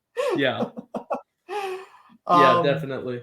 yeah, but no, I think that is like one of Republic's big strengths is just that it's consistent the whole way through. And I think one of the reasons that I thought of Siege of Seleucami is just because you run the gamut of like Quinlan Vos as a character in that story. Like you get like light side Quinlan Vos, double agent Quinlan Vos, dark side Quinlan Vos, Yeah, dark side Quinlan Vos who thinks he's light side Quinlan Vos. Like all these different states, he's jumping back and forth. And I yeah, mean, really, honestly, I feel like the Siege of Seleucami is like in many ways kind of a better episode 3 in yeah. terms of like Anakin's Hmm. arc. Like I think you Hmm. get a lot of the same beats. Like Quinlan fights his master over a bit of Yep. lava. Yeah. And it's just I feel like it's basically like if Anakin was redeemed at the end of episode 3 maybe, or if he came to a different conclusion at the end of his arc or something like that. Like how Isla redeems Quinlan. It's like if Ahsoka Yeah, redeemed Anakin almost. yeah, and it's like that with I love that they bring in like the luminous beings element Yeah. into it as well, with like the way Yeah. that Ayla sort of reaches out to him. It's symbolic. It's beautiful. Yeah, Those panels, those issues were actually so intense. The way they bring Sora Bulk back as the primary villain yes, from the Mace Windu issue, he's menacing. he is. Spore is a character who they bring back. He's looks like Thor, but as a Sith. Yes, he does. He's not that dimensional, but at the same time, he looks cool and he's threatening. So there's a threat. The He's a good foil. Anzadi are so creepy with their feelers. Oh yeah. And Foam is a great character. Quinlan's great. Isla's great. Oppo Rancis is seeing him with battle meditation. I was just about to say that. Yeah, it's like here is the snake guy that I have no Yeah. attachment to whatsoever. Yeah. And like by the end of that story arc, it's like, oh no, Oppo Red 6. Oh man. It was for sure. It was like I didn't care about him at the start, but now he's this super cool guy who's coordinating a literal war on a planet. And he's also wise, personable, like down to earth. And he then seems really cool, doesn't he? Like he seems like he'd actually be one of the like more laid back or like exactly like humanoid or humanized Jedi. Yeah. And he's so interesting that it just makes me think, what more could have been said about Oppo Rancis? Now I want to know about his younger days. Yeah. Like, well, and he was trained by Yoda specifically, wasn't he? Like I think that's one thing we do know. He was trained by Yaddle, I believe. Yeah. That's right, from the Tales comic. Yeah, that's right, yeah. Yeah. But oh man, and that's not even the main point. That's like a side story, the Oppo Rancis stuff. You're talking about this has just convinced me that Siege of Seleucami is like the greatest arc in Star Wars. But then you just think it's hard. You think J Bim, and then you like reconsider.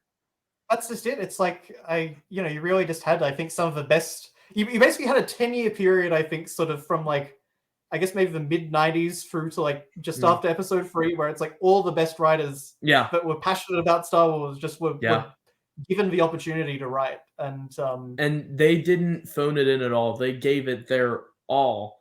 There was love on every page of like everything. And every story didn't feel like it was made for money. Every single story felt like it needed to be told, and it was different, and it was like a passionate, interesting story. Yeah. Like all of it was just so insanely good at that time. That I think is the most impressive thing, is that it, for a while I have kind of thought like, well, I guess with Star Wars, it's like, you can only really tell like the only interesting stories you can tell like the major events, right? Yeah.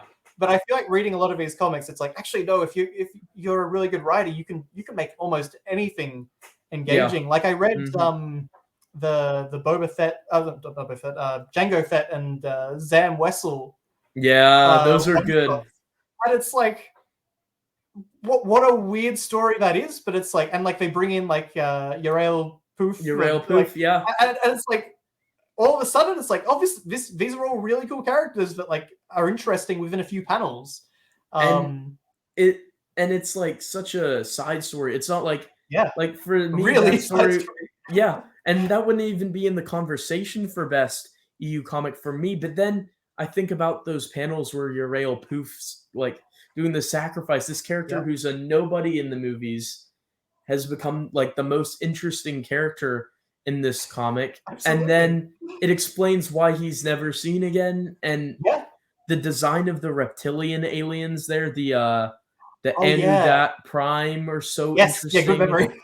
Zam and Django's relationship is really interesting. That's the thing. It's like you get the first hint of something which is brought up apparently in like some of the Boba Fett young reader ones. Yeah, where it's like, they are. Zam is kind of like the closest figure he has to a mother. Yeah, or to any kind of female presence in his life. Yeah, and it suddenly recontextualizes, and it all connects.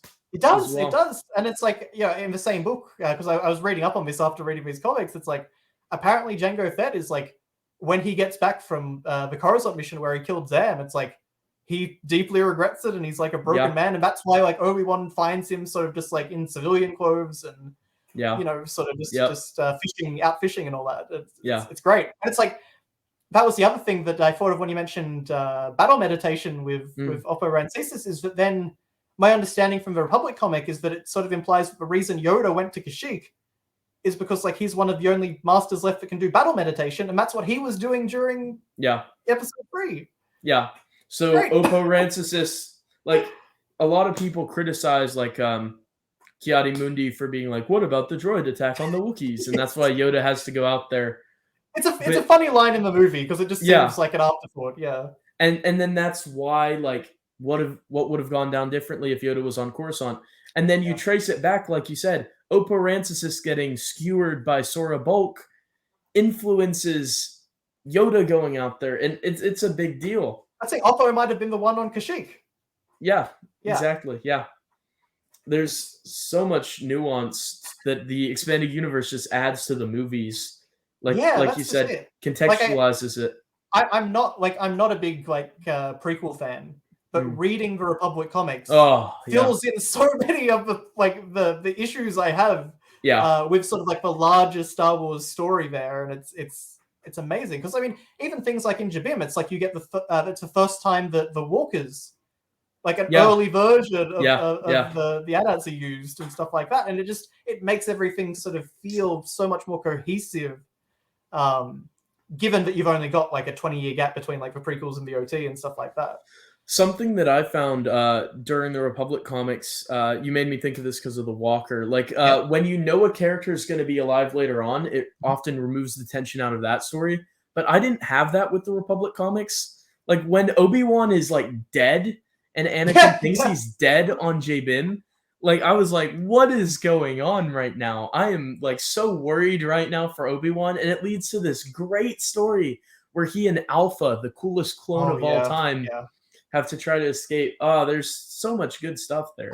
And like, I think the biggest compliment I can give Republic is that while I was reading it, I was like, what's gonna happen? Like I'm so excited to like get to the like conclusion of this like mystery of this story arc, and it's like, I know exactly what happens. I've watched episode 3 tons of times. I know exactly everything that's going on here.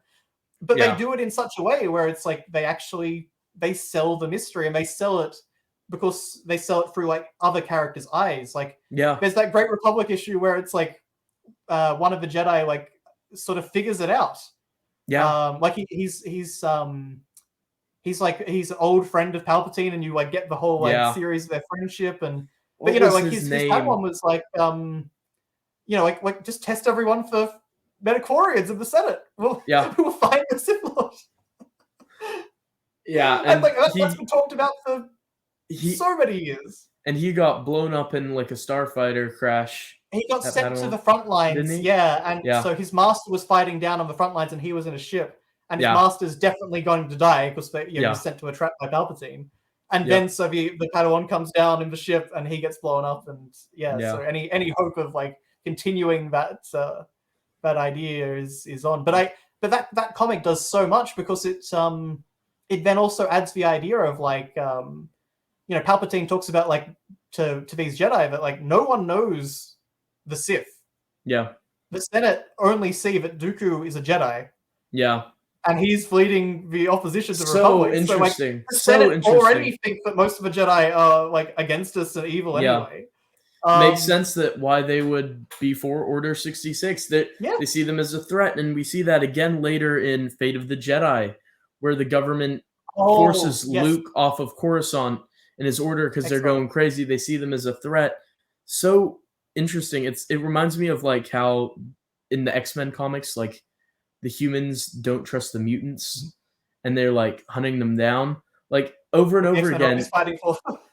yeah, exactly. And over and over again, the Jedi end up being like almost semi persecuted by the government. And like the mistrust is so interesting as well. Yeah. Because I mean, it makes sense, right? And one of the things that the Republic does really well, I think, is it also brings up that like a lot of the Jedi have their doubts Yeah. about what they're doing, Hmm. and like where the Order's gone, and Like uh, in the Jedi Mace Windu comic, especially. yeah, that is such a great one because they don't just treat it as a black and white issue.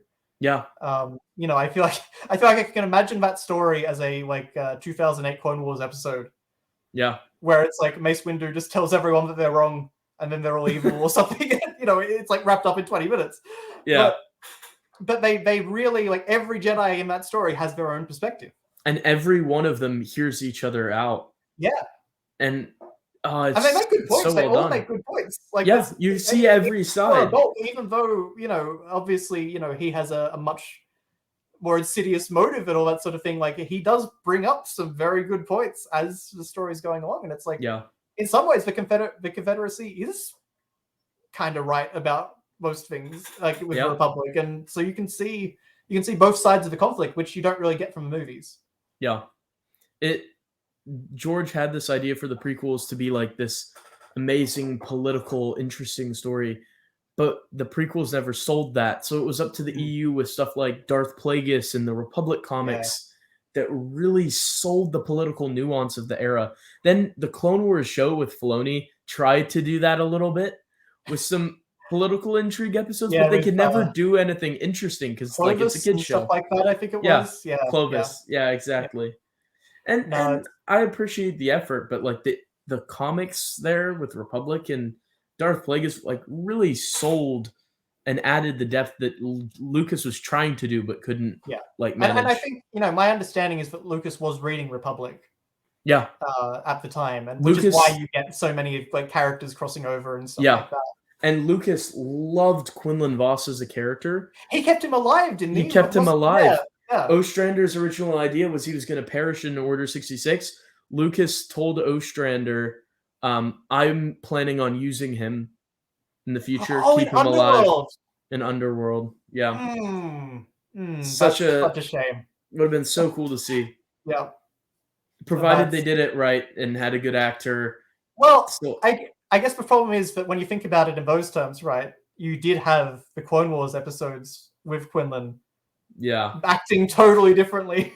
That's Surfer Bro Quinlan right there. Yeah. The way so I personally believe TCW fits within the EU, Okay. but at the same time I have to do like mental gymnastics to try to get it. So Maybe the in my events rather than the actual episodes. Is that yeah, maybe a way to?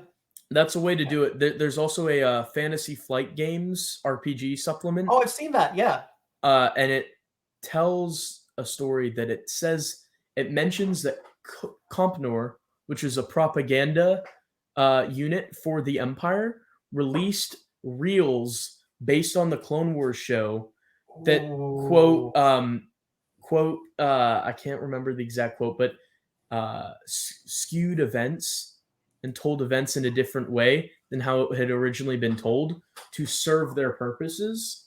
And when you think about we're talking about the Kashyyyk storyline, right? And one of the things that stood out to me in that story is like Luminara. Yeah. And where she's talking about like the connection with her Padawan and all that type of thing. Whereas you've got the Clone Wars one where Barriss and Ahsoka are buried alive, and she's just like, well, leave them. They're probably already dead. And we don't care about attachment. and then Barriss ends up in prison, and yet Luminara is still in Revenge of the Sith at the time of that, and Kashyyyk is like, oh yeah, my Padawan, she's great. Well, she's on Felucia in the comic adaptation of episode 3. Evasive Action. Yeah. Oh yeah, that one as well. Yeah. Yeah. I guess if you think about it in those terms, right? If the quote, like, if TCW was like made to show the Jedi in like the most negative light, you could kind of interpret that in a lot of the episodes, and that's kind of how Disney canons run with it, in sense of like the Jedi were kind of the bad guys in a lot of ways. Yeah. Which, I mean, you do kind of get that impression, like watching TCW as an adult. It's like you do really see that, like, oh, there's a lot of stuff here that the Jedi are doing, which is not good. Yeah, and that comes to, that comes to its most obvious with like Pong Krell. Is like, at first they ruined it at the end. This is something me and my friend Magnano Alex on our podcast talked about. It was such a nuanced and interesting idea that there was a Jedi who was just a hypocrite and a jerk. That's such an interesting idea. But in the last bit, because it's a kid's show, it has to be black and white. So at the last moment, they eliminate all the gray, and he's just trying to impress Dooku. He's just bad. He's just a bad guy. It's, I mean, you kind of get that with Joruus C'baoth in like Outbound Flight, like where he is this really like holier than thou, but totally hypocritical kind of character. Exactly. But yeah, I totally get what you mean. Where it's like, it would be great to have these like, Jedi that maybe aren't the best people. Like Republic often generally shows the Jedi as like actually these really good people that are trying to do right. But you don't really get like as many. You don't really get gray characters. Not to say gray Jedi, but you don't really get like as many gray characters in TCW because of, I guess, its format and Cartoon Network. As a video game player, you'll probably like my friend's idea for how that episode could have been improved.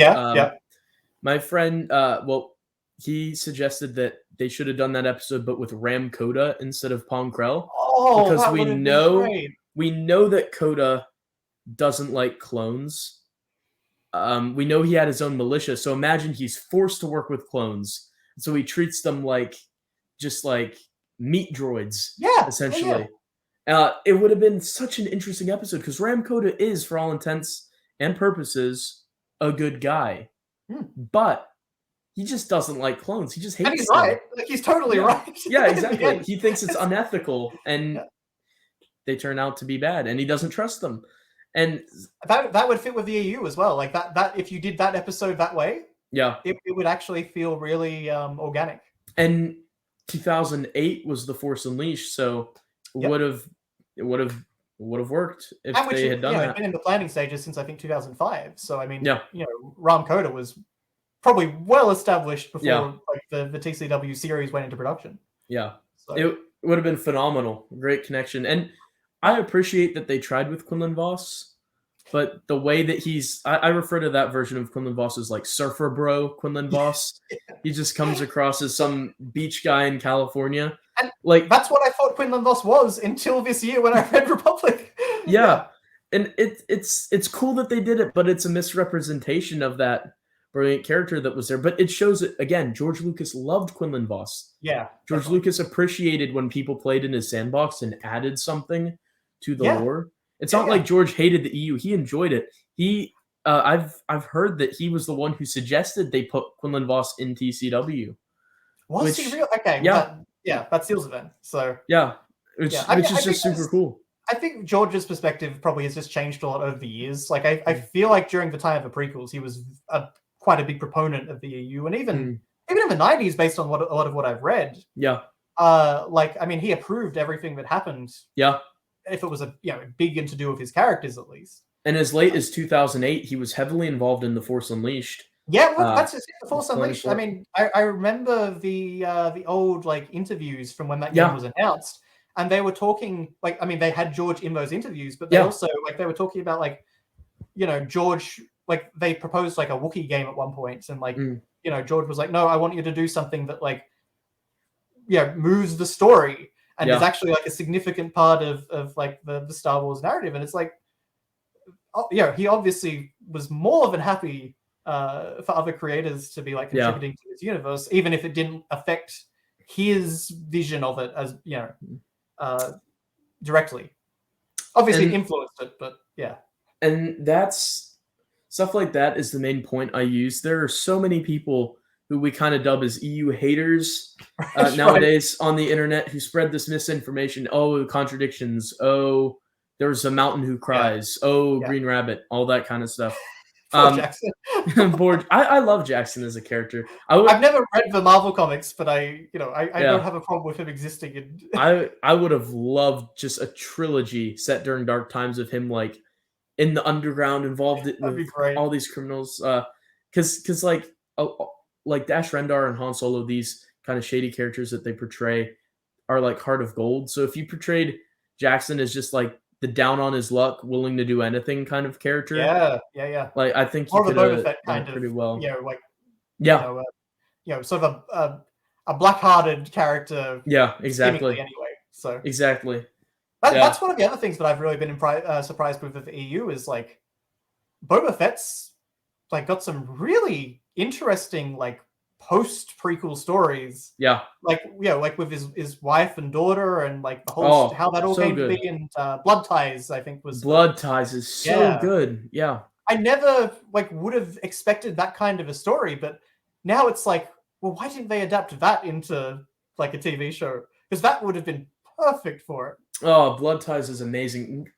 It annoys me so much how expensive some of these comics are. The epics are a great thing that they're reprinting it, but for people just searching for the comics, Blood Ties, those graphic novels go for like over $150 each. They're started insane. Off looking for those. Like when I got an interest in Star Wars comics, and it was very quickly clear that like, no, I can't do this. I managed to find one of them for like $20, like a steal of a deal. I was able to get that, but the other one is like the really expensive one. It's just a shame that some of these stories are so expensive. Yeah, but I mean, I guess they are all on Marvel Unlimited now. Yeah, true. Or most of them are anyway. I think there are some exceptions, but like I know that they don't have. I think it was called Clone Wars Adventures. Okay, yeah. Like the one which was like based on the miniseries and sort of was a run of comics. That's a pretty fun run. They were based on the Tartakovsky Clone Wars, and they're in like that style. Quinlan Voss appears in the last volume, or the 8th or 9th volume out of 10. And it doesn't add much to his like Republic story, but it's just a fun little adventure. And Quinlan Voss comes across as more willing to do harm in it, which kind of shows his mindset. I did read these a while ago because I could only find them online, so it was I just read through them, and I noticed a few of the Jedi characters were a lot more murdery. Mace Windu, Saesee Tiin. Yes, and I think Plo Koon as well. There's like a Plo Koon. Where he's like, let's just kill them all. The one that immediately came to my mind is Heavy Metal Jedi, where Saesee Tiin and Mace Windu are like having a competition and like counting their kills in the battle, and it's just like, whoa, okay. And, if it's droids, then fair enough. It's droids, yeah. But one of the, it still feels weird, especially like when the Republic comics and other EU material spends so much time showing that like the Clone Wars were not predominantly like droid fights. Yeah. There was so many different like infantries. Yeah. From different planets involved in these conflicts, and a lot of the time like opposite the Republic. So yeah. It makes it feel more personal when it's not droids, but it does. Yeah. Droids are too sanitized, I think, and clones as well, really. Yeah, true. Well, in the movies, anyway, until you actually start like connecting with some of the clone characters. That's one thing that I do credit the Clone Wars show. They gave a lot of personality and life to the clones, and they gave it to enough that when any clone would die, you'd feel like, There goes, Yeah. I don't even know his name, but there You he lost goes. a person though. You didn't just lose a exactly. expendable being. Yeah, precisely. Yeah, I think that is definitely one of the Clone Wars achievements. Although when Clone Wars was coming out, I was definitely like, hang on, the coins don't work like this. They don't, they don't have like that kind of personality. Yeah, They don't get over their exactly. conditioning like that. Anyway, Yeah. but I've definitely I've grown to like that aspect a lot more Yeah. over the years, and no, it's just there's so much depth to everything, which I love. Is like if you ever have a question, you can look up an answer, and that someone at some point, a creative, has thought about it and like written something or Yeah. made some comment. It's very satisfying, I guess, like delving into a universe like that. And I it's not quite at like the Tolkien level, I don't think, but I think it's probably like the franchise that gets the closest to it. Yeah. In terms of just some material. specific stories from specific authors like James Luceno, Matthew Stover. Yeah. The caliber of their writing is insane. It's incredible. Like, yeah. John Jackson Miller with Kenobi. He constructs a masterpiece, a Western in Star Wars that explores Obi-Wan's psyche in such a phenomenal way. I'm looking forward to that one. Yeah. Oh, it's so when, good. When I learned it was John Jackson Miller, I was suddenly like, oh. Yeah. Oh, okay. This guy was doing a lot more Star Wars than I realized. Yeah, his Lost Tribe of the Sith stuff is a little more hit or miss, but I enjoy that as well. I'd recommend that. That ties into Tor, does it? It ties into Fate of the Jedi, and it ties into Tales of the Jedi. Okay. Oh, so right, because they're the like offshoots. Yeah. After like Naga Sadal's. No, they're okay. So they are a bunch of Sith who are with Naga Sadal's fleet, right? But then they crash land onto a planet, and they're stuck there for all the way until Fate of the Jedi. Wow. Okay. So they're the Lost Tribe of the Sith who have been just isolated on a random planet that no one in the Clone Wars, no one in the Imperial era, no one finds them. And then they resurface in Fate of the Jedi because like Abeloth reaches out. Of course, brings them into it. Yeah, I've heard a lot of things about Abeloth. Yeah, interesting character. Yeah. Yeah, no, that actually made me think as well, like thinking about like all these different things in the background during like the Clone Wars and all that sort of thing. I remember that like there was talk that they were going to do a Yuuzhan Vong episode of the Clone Wars. Yes. I can't even imagine what that would have been like. The idea excites me so much, and at the same time fills me with such trepidation. Filoni going anywhere near the New Jedi Order just is a scary thought for me. I think I think they would have been different. I don't think you can ever put the Yuuzhan Vong as they stand in a children's show. Yeah, just on Cartoon Network, generally speaking, I don't think it's a fit. Even the tattoos or like the nose being gone. How would they even have animated their technology? It's a cool idea though. I would have almost liked to see them attempt it, and at the same time, it fills me with fear. Yeah, I mean, I'm trying to. Did Rogue Planet? That's kind of tied to the Rogue Planet is book 0 of New Jedi Order, essentially. Does that actually have the Vong in it, or? It mentions them, but okay. not by name. So it very strongly the prequel era Vong appearing. It very strongly implies that they exist. It's kind of like Outbound Flight, the far outsiders. Yeah. And the Vong is another reason why there's so much nuance. Like arguably Palpatine was creating the Empire to withstand the Vong. Well, certainly, like that was what Thrawn wanted to do anyway, and I think certainly Palpatine would have had a fear aspect. I remember noticing like you almost get a sense of that in Empire's End. I feel like there was some line that made me think like, oh wait, are they accidentally referencing like the whole Vong plot? Yeah. Yeah, I think he said something about like he sent something out there. Yeah, that's exactly what it was. Yeah, exactly. Yeah. He sensed that there was a threat, and that's why he was consolidating power. And it just brilliantly works. There's actually a new Star Wars novel that's come out. Not sure if you've heard of it. That's set in the EU called Supernatural Encounters. No, I haven't. There's a long and complex backstory to it. Sure. I can tell you more about it on email. But it's 1,200 pages, and it's weeks away from releasing in full. Wow. Okay. the author is Joe Bongiorno, and actually Pablo Hidalgo was strongly helped him with it in 2008. This was originally going to be a short story released in a magazine in the early 2000s. The magazine got canceled in like 2002. It was Gamer Magazine. Then okay. it was going to go on hyperspace, and then hyperspace shut down. And then it was going to go on StarWars.com, and then Disney bought Star Wars. And so he's had it all these years, but then he got permission from Lucasfilm to release it on his own website. Some people question its canonicity, but he has all the licensing stuff. He has the contracts. He has the emails for where they approved it. So, in my opinion, it's part of the expanded universe canon. I mean, it has to be based on that. I mean, that's as legitimate as anything else from the year. Yeah, exactly. Some of the problems some people have is that he's added content back in for the 1,200 page draft because he originally had so many notes, but he trimmed it down to 300 pages to try to get it on StarWars.com.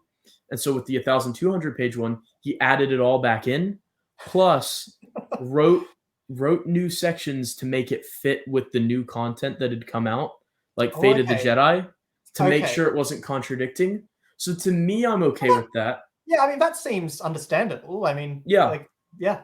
That's what probably would have happened if, like, you know, if Disney hadn't bought Star Wars and it just kept working on it. Exactly, and it would have eventually seen release on StarWars.com, presumably. But the reason I mention it is there's a bit in it that mentions that Palpatine had a character named Hethrier, who's from Crystal Star. He kidnaps Jason and Jaina at one point. He had that character summon Waru, who's a trans-dimensional character from another universe who's in Crystal Star. He's a pile of goo who like consumes Luke in Crystal Star. It's weird Bantam stuff. I've heard that's a weird book. Yeah, very strange. But Supernatural Encounters implies that Palpatine summoned Waru with the intention of using and harnessing Waru to fight the Vong because of his visions. And so Waru shows up out of nowhere in Crystal Star. He just mentions, I was somehow displaced from my universe. So then Supernatural Encounters says that Palpatine brought him there with the intention of using him to fight the Vong, but then he ends up meeting Luke really early, Waru does, and Palpatine ends up getting killed off in Dark Empire. Yeah, so yeah, I guess because where does Crystal Star take place? After Dark Empire. After Dark, okay. So Luke comes across him and defeats Waru because Waru was left behind. So I find stuff like that really interesting. Like, was Palpatine was evil, but was it like for the right reason? There's this gray area started to be hinted at. I feel like Plagueis probably implies that he is an evil character. Yeah, but very much so. There's definitely like reasons that he took the paths that he did, and certainly I would think that, you know, his whole thing was about gaining power and, you know, building the empire and that sort of thing. I mean, the last thing he would want, like the thing that he would actually be afraid of, would be losing what he has built. Yeah, and you know, it's quite likely the Vong, from what I know anyway, would have succeeded in taking down the empire. So, I mean, it's so interesting because the New Republic was arguably less stable than the Empire. So it's like, would the stability of the Empire been able to prevent as many loss of life? Yes, the Vong have swept through. It's and possibly Thrawn's empire might have, is the interesting part. Yeah, and Thrawn was arguably more prepared. Well, he was the one that was probably most worried about it, because he was thinking not only of like, you know, like sort of, you know, the core worlds and stuff like that, but he was thinking all the way out into Chiss space and like when they reach that point. So yeah, exactly. And ironically, in New Jedi Order, the Imperial Remnant and Chiss space is one of the like bastions that is like doing a pretty good job repelling the Vong. Right. So it's all very interesting. There's so many subtexts everywhere you look, so much extra stuff.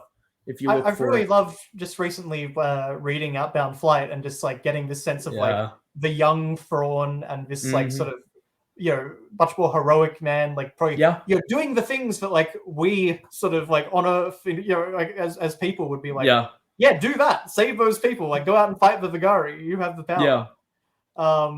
And so I think that it adds a lot, I think, to his overall arc, but it definitely you could see like his empire working in the way that maybe like the Thel Empire later does work as well. And as a good empire. It's an interesting thought process, especially like when you consider like where we began in the original trilogy.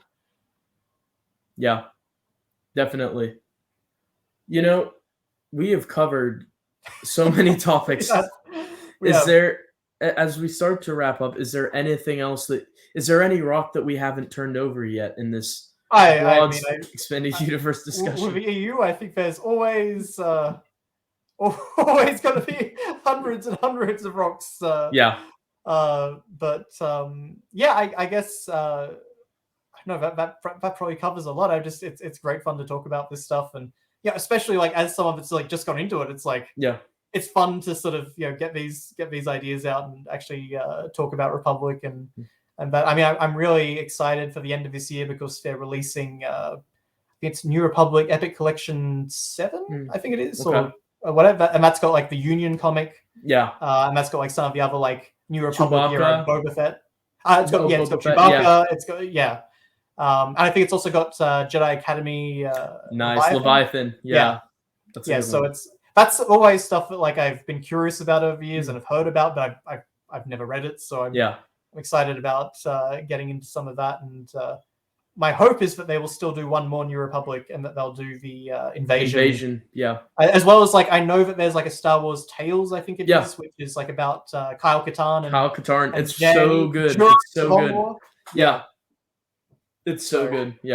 I'm really excited to get to some of that stuff. That's a question I hadn't asked you though. How long ago did you start to get back into the EU and start reading some of it again? From like after you'd been a kid reading some of it, when did you start like going back into it? Well, when the Disney buyout happened, I immediately bought the Thrawn trilogy because I had heard about them for years and years and years, and I knew who these characters were, but I'd never actually read them. So with everyone at the time talking about, well, episode 7, 8, and 9, they're going to be based on the Thrawn trilogy. Obviously. So I got those books straight away and I absolutely loved them. And so sort of from there, I sort of followed like the Timothy Zahn progression. And that, as well as like, reading a handful of other books that I found and like heard about and that. But really, it was basically like after the Kenobi show, I was just like, okay, you know what? I remember the Last of the Jedi books. I remember like a much better Obi-Wan story than this. I'm going to look at this stuff again. It's kind of sad that Jude Watson, writing for a young readers series directed at 11, 12-year-olds, ended up being better than a huge, big budget show aimed at adults. I just don't, it's like that show has good moments sometimes. Like there are genuinely moments where it's like, Ewan gives a wonderful performance and Ewan commits to everything. Lines. Yeah, it's like, but there's just it's such a strangely shaped series. Like you can tell that it was going to be a single movie. And got stretched out. And although I will say one thing that I do appreciate about the show is it does mention Quinlan Vos. Yeah, I heard that. That's he's still out there. And according to Wikipedia, he's out there with Kayleen. Oh, interesting. In the current canon. Yeah.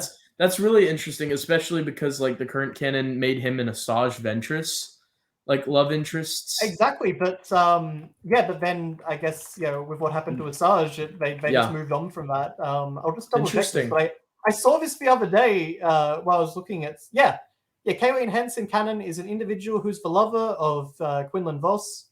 In 19 BBY, the two survived the Great Jedi Purge, according to the Star Wars card trader game. Wow. Someone writing for Card Trader is a huge expanded universe fan. Apparently so. And then apparently the StarWars.com databank also backs this up as well. Reiterated it. Okay. Yeah. So technically canon has put Vos in exactly the same position as he was in the EU. Yeah. So very interesting. Maybe interesting stuff there. maybe if they do a story with Quinlan Voss in the current canon, maybe the writers of it will like make it to where it can be EU compatible as well. I mean, you could always get. I think John Ostrander is still alive, isn't he? Yeah, he is. Yeah. So I mean, you could always reach out to him and I was jam. so hopeful when they announced that Dark Horse was returning to comics. I thought Yes, this me was too. going to be a perfect opportunity. I was thinking, all right, Marvel can do current canon comics, Dark Horse can do comics set in the EU. Both sides of the fandom can be happy. Yeah, You can have a publisher separating universes. Like fans aren't stupid. Like Star Trek fans have multiple timelines. Exactly. Yeah. Star Wars fans are perfectly capable of being able to tell the difference. You could have some Dark Horse, a continuation of Dark Times where Quinlan Voss and Dash Jenner team up. Yeah. Maybe meet Ferris Olin and Jax Pavin from Coruscant Knights. That'd be great. Have all the Dark Times Jedi all together. You could have done so many cool things, but then Dark Horse just ends up like doing. So it's so confusing because now there's like three publishers. There's 3 publishers doing Star Wars comics. There's IDW, Dark Horse, and Marvel. Yeah, Marvel do the main one, and then my understanding is that I think they've been doing Clone Wars something. It's like Clone Wars. So it's like just Clone Wars Adventures, but I believe they did actually recanonize Grievous's appearance at the Battle of Hypori. Okay, interesting. In one of those Dark Horse comics, and I think they've had a few things where they keep slotting in like little EU references and that. I mean, I don't think I'd ever.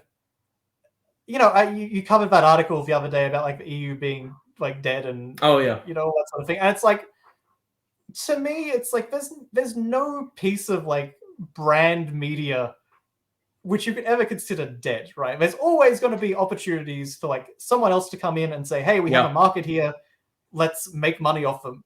I'm ready for Enterprise season 5. I'll give you all my money right now for it. I really thought that was going to happen at one point with Netflix. I was like, I was signing the petitions.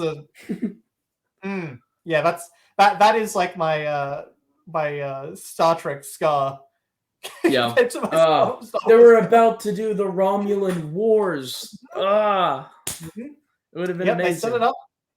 They had all these plots in play. I mean, I've seen some of like the ideas that they talked about for season 5. Yep.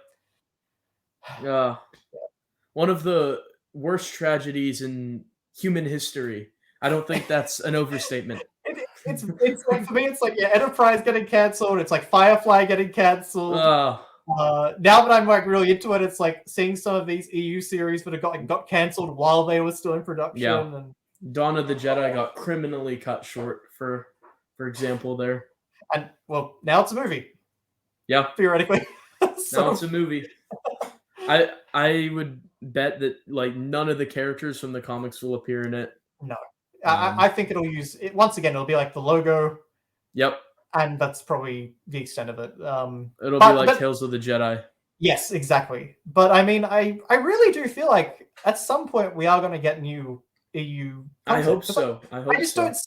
I can't see the financial argument for not, right? Like, I as someone that like has consumed pretty much most of the Disney content, and as well as like a ton of EU content over the years, and now especially, it's just like you can make more money off me. Why wouldn't you do it as a business? Exactly. And then there's people like me as well who only buy the EU reprints. 2019, I gave Disney Canon a fair shake. 2019, I just stopped. It wasn't for me. I feel like we started off in a pretty good place in a lot of ways. Like I feel like the 2015 Marvel comic was actually quite fun, and I enjoyed parts of it. Yeah, and then by 2019 with Rise of Skywalker, I was just like, oh, I'm done. I draw the line here. And now it's like I am very willing to give you money. I am scarily willing to give you money. Give me EU and I will make horrible financial decisions, making sure all my money goes to your EU. Yep. Like it's like they have an opportunity. There's a whole audience here. I think that is going to happen because I hope so. I can't see why it wouldn't. Like this year, right? They're doing a 40th anniversary comic series set during the original Marvel Secret Wars. Okay, that's really cool. Like focused on Spider-Man and the Human Torch. And it's that's awesome. That's a great idea. So and like obviously that's gonna do gangbusters. I mean, I'm gonna Yeah. buy it. I don't Yeah. really buy like any. I don't buy any new comics. Mm. Like it hasn't really been my world. But it's like I read Secret Wars recently, and it's like I had a lot of fun with it, and Yeah. it's like I'd love to see more stories in that. So it's like you've got me. You're going to get my money for that. Yeah. So I can't see why when every other franchise gets media set in every possible timeline and time period and all that sort of thing, I can't understand why you'd never get EU content again. I mean, Star Trek right now, I'm not always too high on the new Trek content. I not at all. No. But the recent Strange New Worlds episode crossed over with Lower Decks. You have Captain Pike mentioning Captain Archer by name.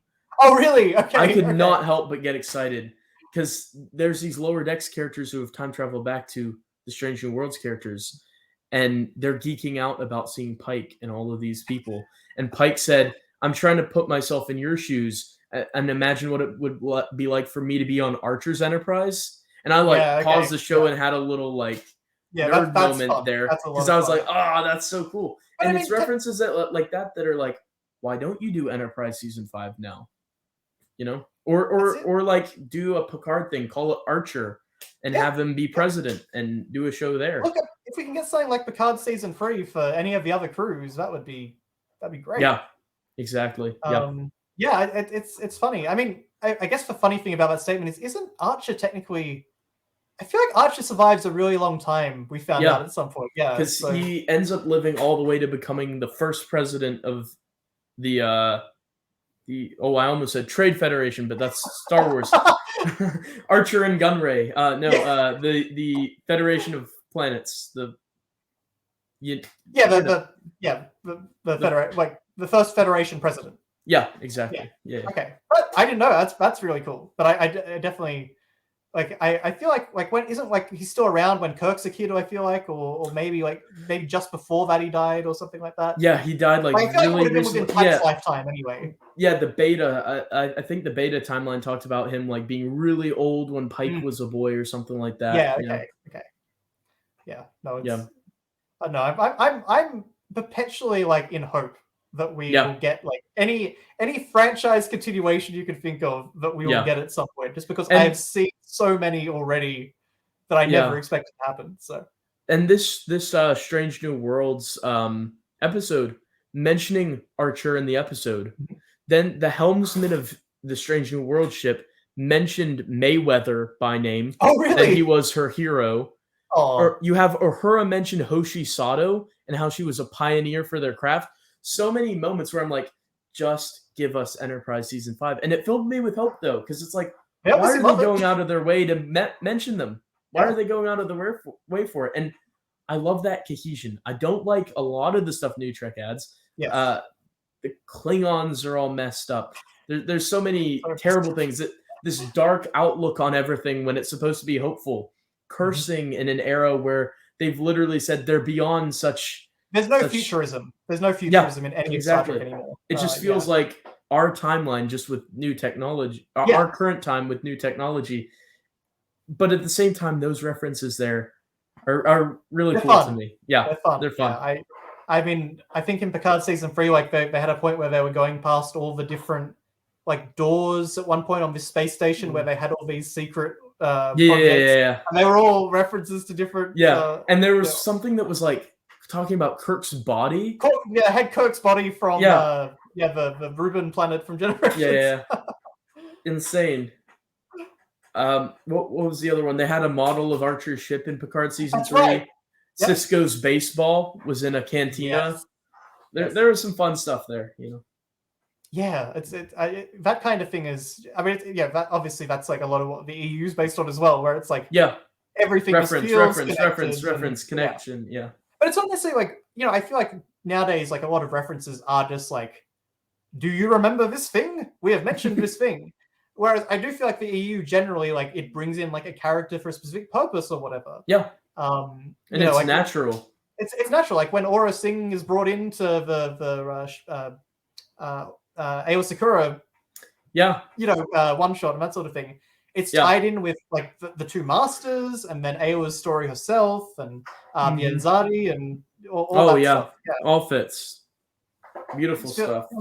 Feels very well thought out and planned. Even though I'm sure it was all over the place behind the scenes. Yeah, and stuff like Tales of the Jedi, KOTOR, SWOTOR, all the connections between that. Oh, so good.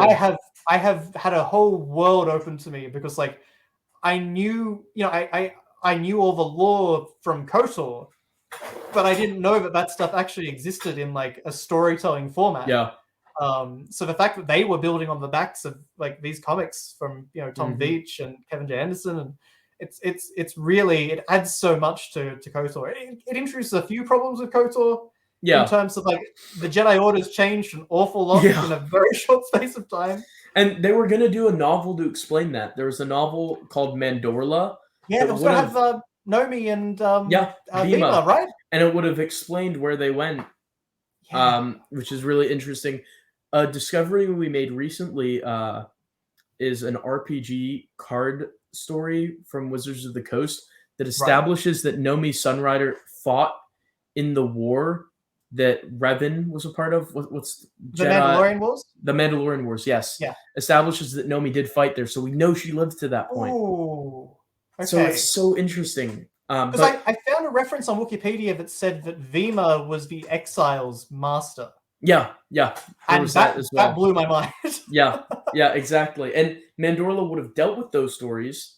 A lot of fan theories have said that Mandorla might have dealt with Nomi and Vima encountering Vitiate out in way out there, which would have been an insane other connection. That ties everything around. Exactly. And it would have also helped to transition the eras, transition the state of the order. It was a much needed novel, and it's such a shame that it got canceled. Do we know if that got written?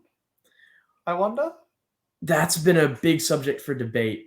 We think it's partially written, maybe, or at least in draft form. But that has been subject for discussion with within Star Wars Expanded Universe circles, like on my Discord server, for how much of that was written. We're very interested to know. But there was probably at least a draft. There was a release date for it. So close. So close. Yeah, because that is when I read Redemption, my immediate thing was okay, Wikipedia, tell me what's next for these characters. Next? Yeah, exactly. Nothing. And originally Bastila was supposed to be Vima, but they couldn't get the rights. So it's really cool that there was going to be a novel that makes the eras kind of tied together anyways. Yeah. I do love the idea though that you could have had this really cohesive thing where it's like Vima and Revan end up together, and that creates another sort of family tree of you'd have this great connection all the way down from Nomi for a while then. And the other thing there is the author said that he had conceived of it being like an Odyssey, like the Odyssey, but with Vima and Nomi. Oh, that's great. I can see that working really well. Yeah, it would have been amazing.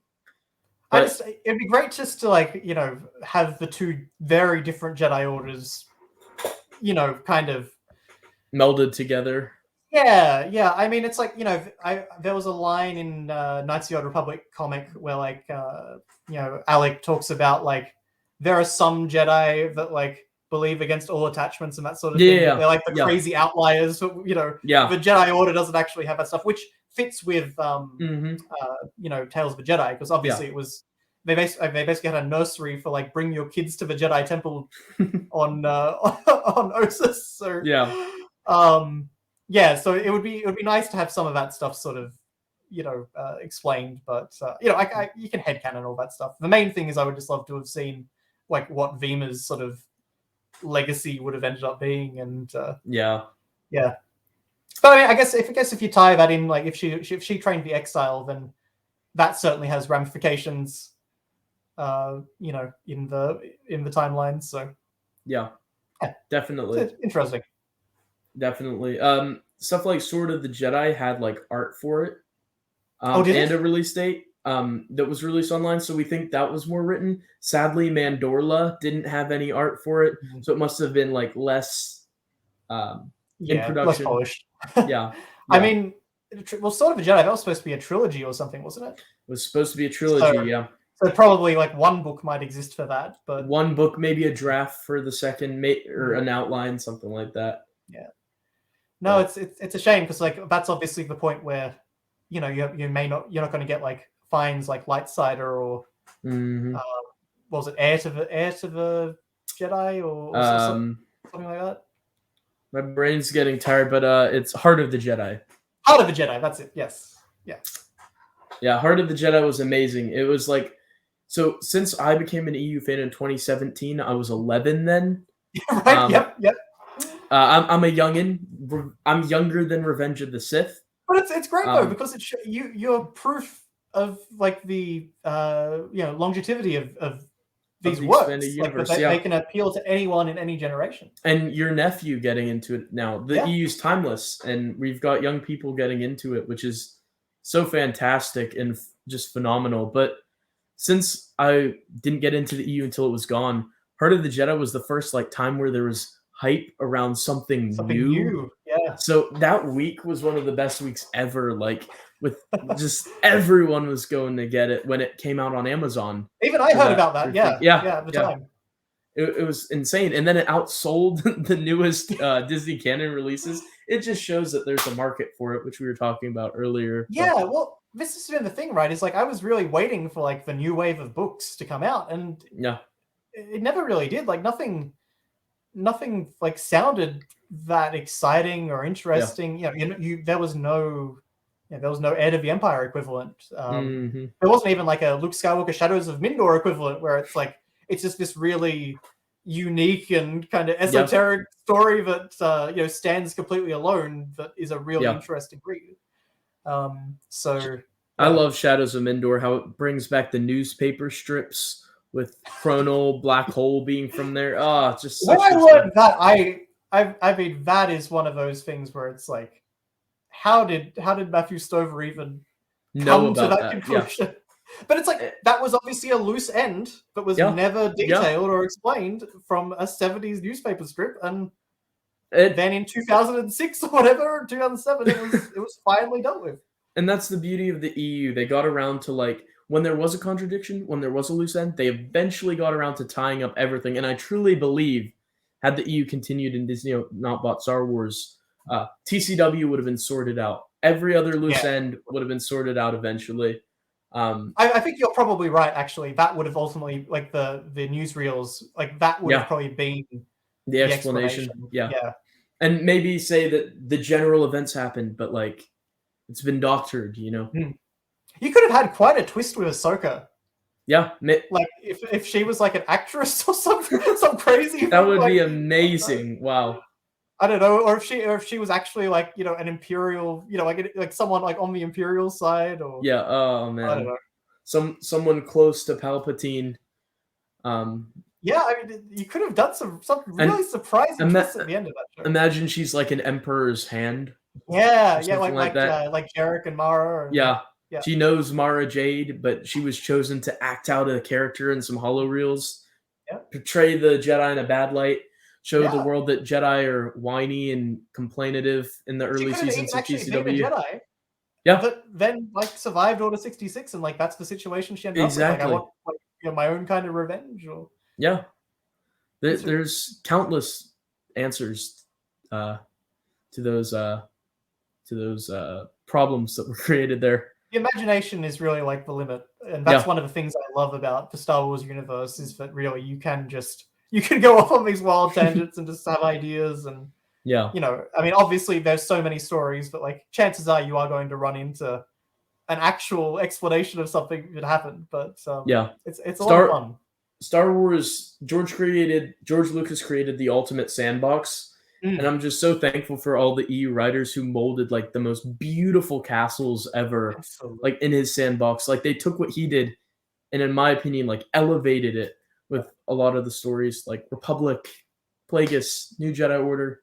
Yeah, I mean, even like everything to me like that comes after Return of the Jedi as well. Just like it really does to me still continue to like elevate the original trilogy. Like I feel like it adds value to the original trilogy, and it respects where these characters are going. Yes, it very much respects it. Yes, it's like I feel like if the early writers were very much like, okay, Luke Skywalker, Han Solo, Princess Leia, they are the core of Star Wars, and so that is what we are going to focus all our efforts around, and we're going to build out from. Imagine if Timothy Zahn's trilogy had like just killed Han Solo in the first book, made Mara Jade the focus of everything from now on, sidelined Luke, barely appears in Last Command, and then kill Chewie and Leia throughout the series. Like that's what the sequels did. Like if Timothy Zahn did that, it would have been chaos. But they did the logical thing. I mean, killing Chewbacca was a big enough deal. Yeah. At the time, I mean, everyone knew about that. Yeah. So yeah, it is funny in that way to think, but I don't know. I feel like one of the things that George did was like he kept the original trio alive. Yeah. Like any attempt by an author to suggest like one of them get killed, they suggested Luke and Han multiple times. Yeah. They said no. And I mean, honestly, that kind of would have ruined things for me to some degree. I would have been really hurt by that if I knew that like that was going to be like the end point. I mean, obviously they're going to die, but you get so many stories before that in their life. Canonically, in the EU, we do know that Luke and Leia both died via Legacy. Has Luke's Force Spirit, and then I've looked at some of the. I have Epic Collection Volume 3.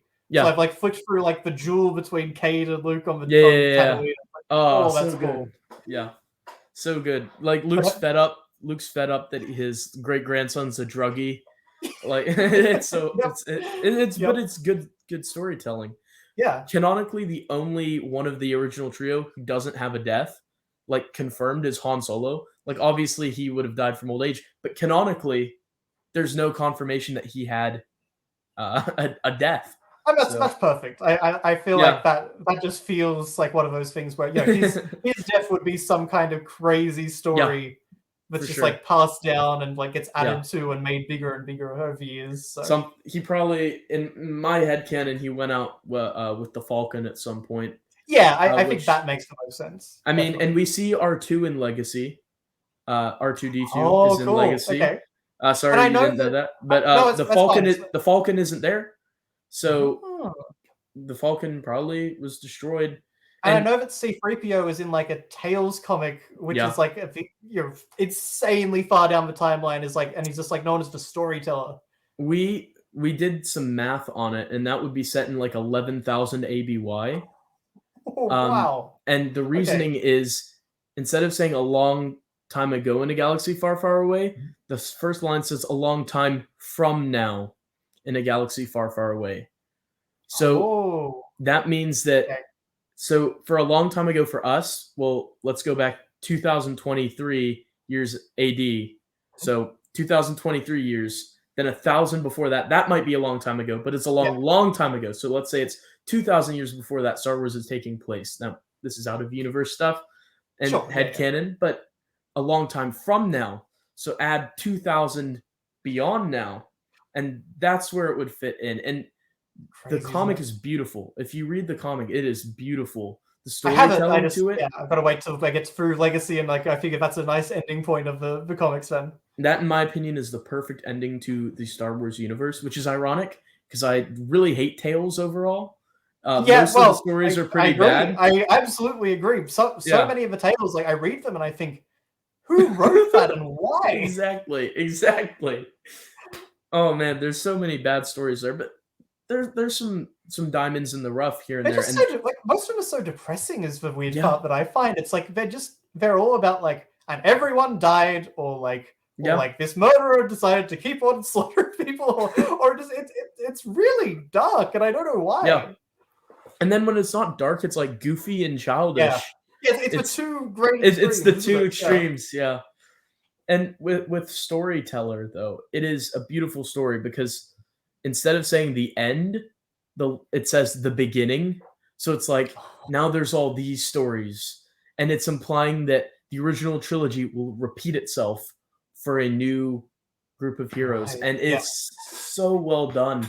And the way C-3PO is there from the past to like bridge it, I literally like I don't know, I'm a sentimental guy, but I was like wiping tears away from the end of that. Like that was That was the brilliant, beautiful, and from a writing standpoint, really well done. Grim, Okay. dark, depressing, but also beautiful in the way that That it's has like value. circle of Yeah. life, circle It's of life. that's so far down the track. Like Yeah, so much has happened. yeah, Like everyone's gotten to like live full lives at this point, so mhm. it doesn't feel quite Yeah, as grim. exactly. Yeah. And honestly, that like if you use that story right as a jumping off point into Mm. like a new Star Wars, Yeah, right? Like you could have like okay, Disney canon and EU canon. You just choose whichever one you want. yeah. That all happens so long ago that it doesn't matter, and you can go forward from there. You can tell stories in both, and I don't know. I feel like that's the way like you need to design a franchise now. Is like the maybe have greatest. like a really fresh period, and then let Imagine people how go back. confused everyone would be. Well, if Disney Star Wars' sequel trilogy had just been about the characters established in a Tales short comic, and everyone is like, "What is going on?" But like that idea of like like 11,000 ABY or Yeah, whatever. It's like exactly, a new exactly. like Star Wars story, new Yeah, technology, but yeah. like I mean, it would be old. cool. It would be risky. Yeah, I mean it's like Obi-Wan and Yoda and stuff like that still know about like Ulic Qel-Droma and Yeah, all that stuff, and that's like 4,000 years yeah, prior to the yeah. prequels. So You could throw lots of references in there, like there's a statue of Luke on Coruscant, stuff yeah, like that. it should be. I Yeah, mean, there definitely should be. He deserves one. yeah, but my mind was blown when I realized that the Clone Wars PS2 game, Yeah, yeah, it's all about the Tales of the Jedi comics, and it yep. has It is Anakin talking to Ulic Qel-Droma about falling to the dark side. wild, wild. It's a I didn't game that realize like that. the first parts are all like tanks and gunships and Mace Windu, and then it's got this super complex lore stuff towards the end. Yeah, It's wild, yeah, wild, and it's really crazy just how integrated everything was, and yeah, and that's a testament to its beauty. it is. It really is. I think there's, as I say, like apart from Tolkien, which is on another level to every piece of literary work Yeah, out there, I really think like Star Wars is one of a kind yeah. because of the universe that was built around it. And as much of a big Star Trek fan as I am, the Star Trek extended works contradicted each other, Yeah, didn't refer to each other. They were all treated as their separate thing. They were never treated as canon. they're not considered canon, as my understanding of all Yeah. like the novels and yeah. Yeah, the beta was always considered non-canon. Yeah, The EU wasn't always considered non-canon. It was originally canon. Yes, yeah. That's how it was treated, and that's why care went into it, and that's why it was so good, and that's why it was special. Yeah, that's the Set thing. it apart. And I think it just shows you what you achieve when like you just get together great creators that clearly are passionate about the subject material. Mm-hmm. You read all these different like notes in the back of the comics, right? Yeah. Where it's like messages from the author and stuff like that. Yeah. And you can feel the enthusiasm and the love from the fans. Yeah. It's man, the nostalgia you get looking through those. To think of a time when. That's something I think about today. Lucasfilm seems very closed off from the fans, like not interacting with the fans. But back then, you could write into them. They would reply to you. I did. They would I did when I was a kid. Wow, that's amazing. Yeah, and like there was like I've got the thing that actually kicked me off on this was I got one issue of Last Command, the comic adaptation of Last Command from a Comic-Con. And at the back, of course, like they were answering questions that was sent in by people in every comic. And it's like they talk, someone asks a question about like Luke getting married. Yeah. And then they've just got to be really like, oh, maybe, and because like Hand of Fraud was just about to come out. Yeah. Just less than a year after this comic. So but like they were responding to it, like they were really like taking the question seriously and responding in like we'll think about this aspect and think about that aspect. Communication is important, and I think it is. And, you had the prequel behind the scenes web videos in the early 2000s.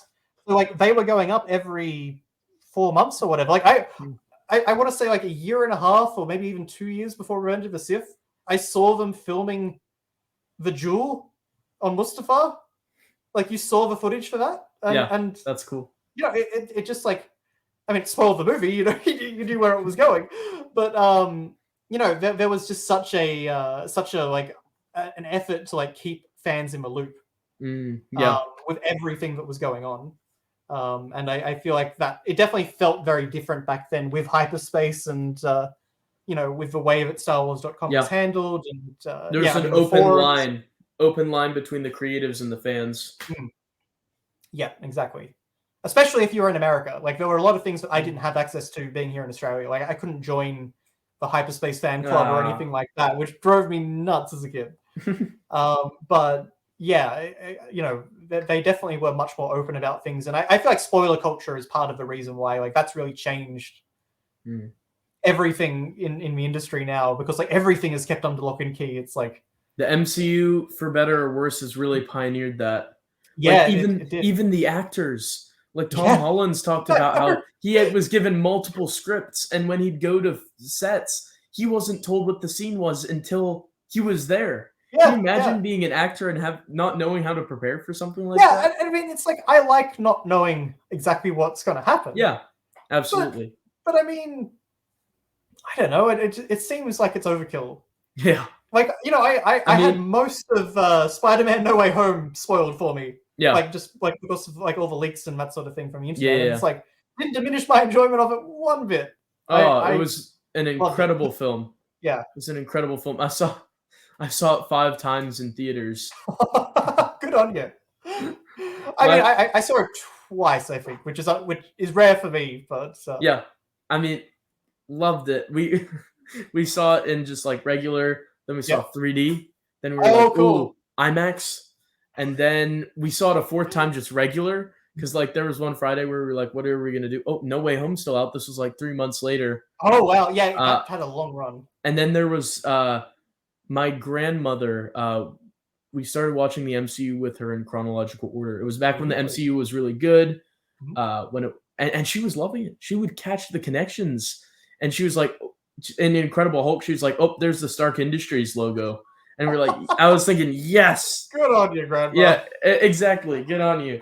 And then with No Way Home, they released a year later the more fun stuff version, where they added in like 30 minutes. It really messed with the flow of the movie. It does. I can see why they cut parts of it out, definitely. For sure. But there were some fun extra scenes with Toby and Andrew, and you get more Toby, Tom Andrew, in there. and Tom. Yeah. And so we went to theater to see that one. That was the 5th viewing for me. But we finished the last movie she had to watch in chronological order before No Way Home the night before. We were watching them all the way up, and then we went to theaters to see that as like the last thing. She lives over in Scotland because I'm from Scotland, so we were like fitting it into the schedule. Yeah, that would have been tough then. Yeah, and it coincided perfectly. It was like a week before we left, and it was in theaters. It all lined up. The stars aligned there. Oh no, that I mean, honestly, stars aligned in every way, because like that was just after the pandemic. Yeah, it was. Like, you know, like, we were sort of, you know, out from lockdown, and oh, it was so nice to have a movie like that to see. Oh yeah. But I'm really hoping that, like, no matter what else happens in the rest of the EU, I'm really hoping like Spider-Man, rest of the MCU. I'm really hoping like Spider-Man 4. That's going to be something special. And then hopefully, like, you know, another Toby or Andrew appearance or movie or something. Fantastic Four. Hopefully that'll be good. If we can finally get a good Fantastic Four. I mean, you can't do worse than Fant Four Stick. Surely no, not. You can't. You definitely can't. I mean, they could try. I'm pretty confident in that one, just in terms of, like, you know, obviously that's Marvel's first family. They've never had it right. Yeah. So I feel like there's going to be a real effort to, like, no, this is our marquee franchise here. But definitely. Yeah. And it's been kind of confusing that, like, they've not treated the brand very nicely. Like, you had these characters who are obscure who are now household names. Everyone's heard of the Guardians. Everyone's heard of Ant-Man. Yeah, like, it's crazy, isn't it? And now you're like destroying it by like your 3rd movie or your sequel movie are just really terrible. It's just been confusing for me. It's been sad. Yeah, I don't know. I mean, I think probably a lot of it is just like a lot of the creatives that worked on the first 3 phases have now moved on to other things. Yeah. And so like you've had different people come in. Like I understand that like a lot of the writers have been like Rick and Morty stuff. Yeah. Which, I mean, that's not my type of humor, but I think it would be I would find it very hard to go from like small scale comedy to blockbuster movie with Yeah. beloved characters. Yeah. If I didn't know every inch of that universe, and I have but faith it can get back on track. I still like there's been nothing that's happened so far in the interim movies that like I can't like that really plays into the future that much. Yeah. Like there's True. nothing that I can't just ignore. So to speak. It's like I could just like watch the ones that I like. Yeah. Absolutely. So I mean I saw a rumor the other day that apparently like the plan is for like Spider-Man and Wolverine to sort of be like leading the charge going forward, like leading the Avengers. For Avengers, like I saw that too. I think that would be amazing. That would get me very hyped. And we recently got confirmed by Kevin Feige and Andrew Garfield that they met before the writers' strikes to talk about him being in Secret Wars. Please. And Andrew Garfield is my favorite like Spider-Man actor. And mine too. I wish he had gotten TASM 3. Yeah. I mean, just in general, I feel like he got a really raw deal. So for sure, and he's by far the best actor to play Spider-Man. He's perfect. He was what I always like imagined Spider-Man as. He's in the right mold to me. Yeah. So I'm that's my biggest hope. If we can, whatever happens in any other quarter, if we could just get a little more Andrew Garfield Spider-Man, I'll be happy. The MCU's burning in shambles, but we've got TASM 3. I will take it. I take whatever I can get nowadays. I'm very easy to please. If the right movie comes out. I mean, to be fair, Deadpool 3, like we've seen that Wolverine is in his like 90s era in his yellow suit. So love it. And then the rumors about it. Have you heard who's in it? Elektra is in it. Apparently, everyone from the Fox. Yeah, like I talked about Ben Affleck as Daredevil. Ben Affleck, Daredevil, and then the original Fantastic Four cast with Chris Evans.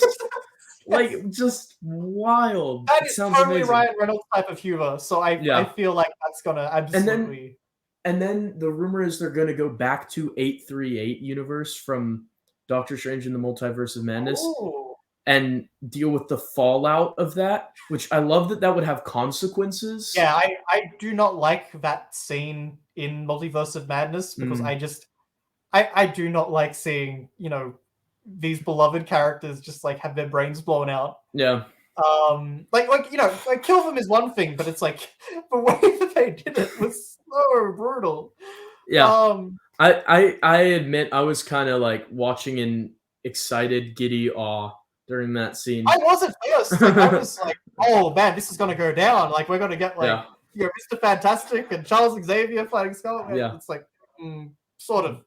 We get them dying to Scarlet Witch fighting Scarlet Witch. But, we got a one-sided fight. Yes, we got a very one-sided fight. But I mean, certainly, that obviously that's canon. So might as well deal with it. Like, might as well actually like make something out of it. Absolutely. The biggest missed opportunity so far is not bringing back Nicolas Cage Ghost Rider.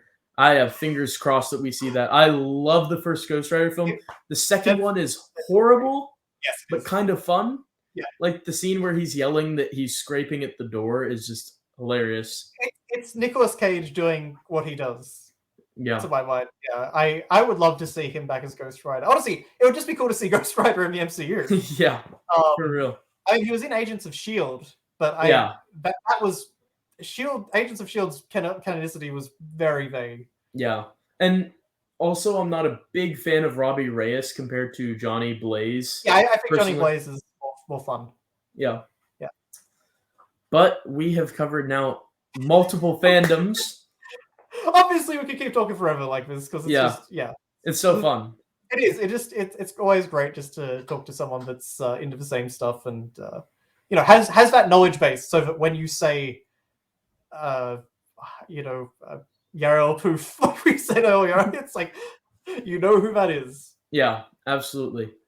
And then when you make a joke, you understand it. Yeah, exactly. It's fun. It's always fun.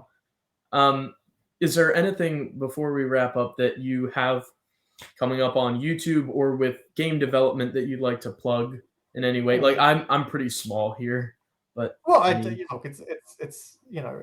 feel like YouTube nowadays is actually mainly just small creators. Like like with like a small but dedicated audience. Yeah. You don't seem to get like the big subscriber numbers a lot of the time now anyway. Yeah. Like it really seems to be like individual videos that maybe succeed, or like true. tight knit communities and things like that. Absolutely. So yeah, I mean, I'm planning to do. I haven't put up a video on my channel really for a long time. I am planning to do videos on the different Epic collections that I've got, just because when I was looking up the Epic collections on YouTube and trying to like get a sense of like, well, what do I buy? What do I get into? What's the art like in these ones? A lot of them don't have any kind of video content that I could find. So I've been thinking about doing some of that. So that sounds amazing. Yeah, it'd be fun to talk about some of these stories as well and go through all that. But and then game-wise, I'm the developer of 8-Bit Adventures 2, which you can find on Steam and GOG, and soon on Nintendo Switch and PlayStation and Xbox and all those different places. So nice. Basically, it's a story-driven game in the vein of like classic Final Fantasy and all that. So like if you liked RPGs in the 80s and 90s, that's I think you'll really enjoy it. Yeah, that sounds amazing. Is it going to be on the Nintendo Switch like eShop? That's the plan. We're currently in the process of porting it from PC to console, so awesome. Which is quite a challenging process, and I can't even imagine. So. I'm not tech savvy in any way. I'm lucky if I can edit a YouTube video. So. I mean, to be fair, I'm not necessarily the most tech savvy person either. I'm mainly like the pen and paper kind of guy. Gotcha. As much as I can be, I have to wear a million different hats because indie development requires that. But I'm working with a company in Spain to actually do this port, and they take care of a lot of that, and I just have to test it and approve it and all that sort of thing. So. No, it's busy times, but enjoying what I'm doing. So, well, thank you so much for coming on and doing this with me. I've had a lot of fun doing it. We should definitely do something like this again. Thank you. Yeah, it's been great fun chatting with you, and I'd absolutely love to do it again whenever you want. So, as long as we can make time zones work, that obviously is the main challenge for us. But yeah. With that out of the way, I never know how to end a video. That is my weakest facet of YouTube so far. Outros. Endings are hard. Yeah, I mean, I see a lot of big creators who are just like buy and turn it off, and I just feel like that's really rude. But make sure you hit that subscribe button, hit that like button, and come back next time. Want something. Yeah, that sort of thing. Yeah, exactly. So thank you so much for coming on once again. It's been great, man. I've really enjoyed it. It's been fun just to talk about. As I say, like I haven't really actually been able to talk to like anyone else that knows about like this, has read the same stuff that I've been reading recently. So it's great fun to talk about it. It's amazing, and so grateful for the internet to have met so many great people like yourself who are aware of the EU. It really it is a game changer. Like it connects you with people based on interest rather than location. So it's really helpful. I mean, I'm just thinking off the top of my head how many people from all over the world. A great buddy in Singapore, awesome guy in India. Yeah. There's a guy in Russia of all places who is huge Star Wars EU fan. Good guy. People in Sweden, Germany, Brazil, Canada. Australia, of course. Yeah, well, that's it. Yeah, it's totally an international community, and I mean, I think that says something about Star Wars as well. Is like it is just one of those franchises which has universal appeal, transcended all boundaries. Yeah, and everyone like has their own like piece of it that they love and are really passionate about. So absolutely.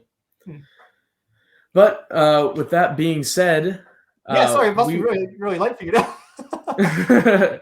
Almost 1 o'clock, but that is fine because I really enjoyed this. Oh, thanks you for making time. Absolutely. So thank you to everyone who watched, and make sure to go check out Josh's channel and check out his video game. Yes, thank you very much.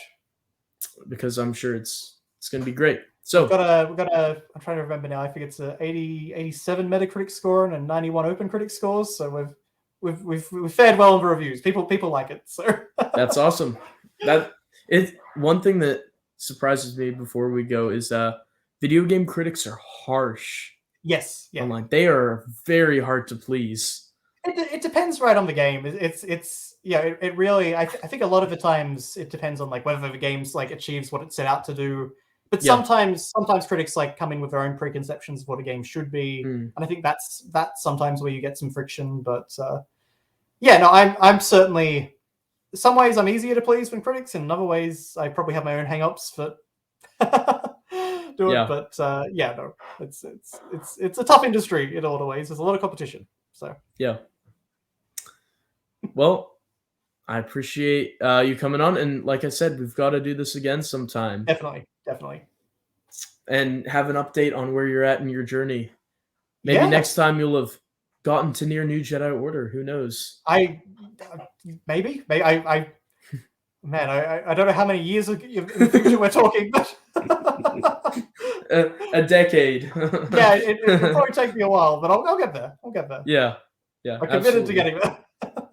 Absolutely, it'll be worth it. Definitely. So, bye to everyone. Bye, everyone. Bye, everyone.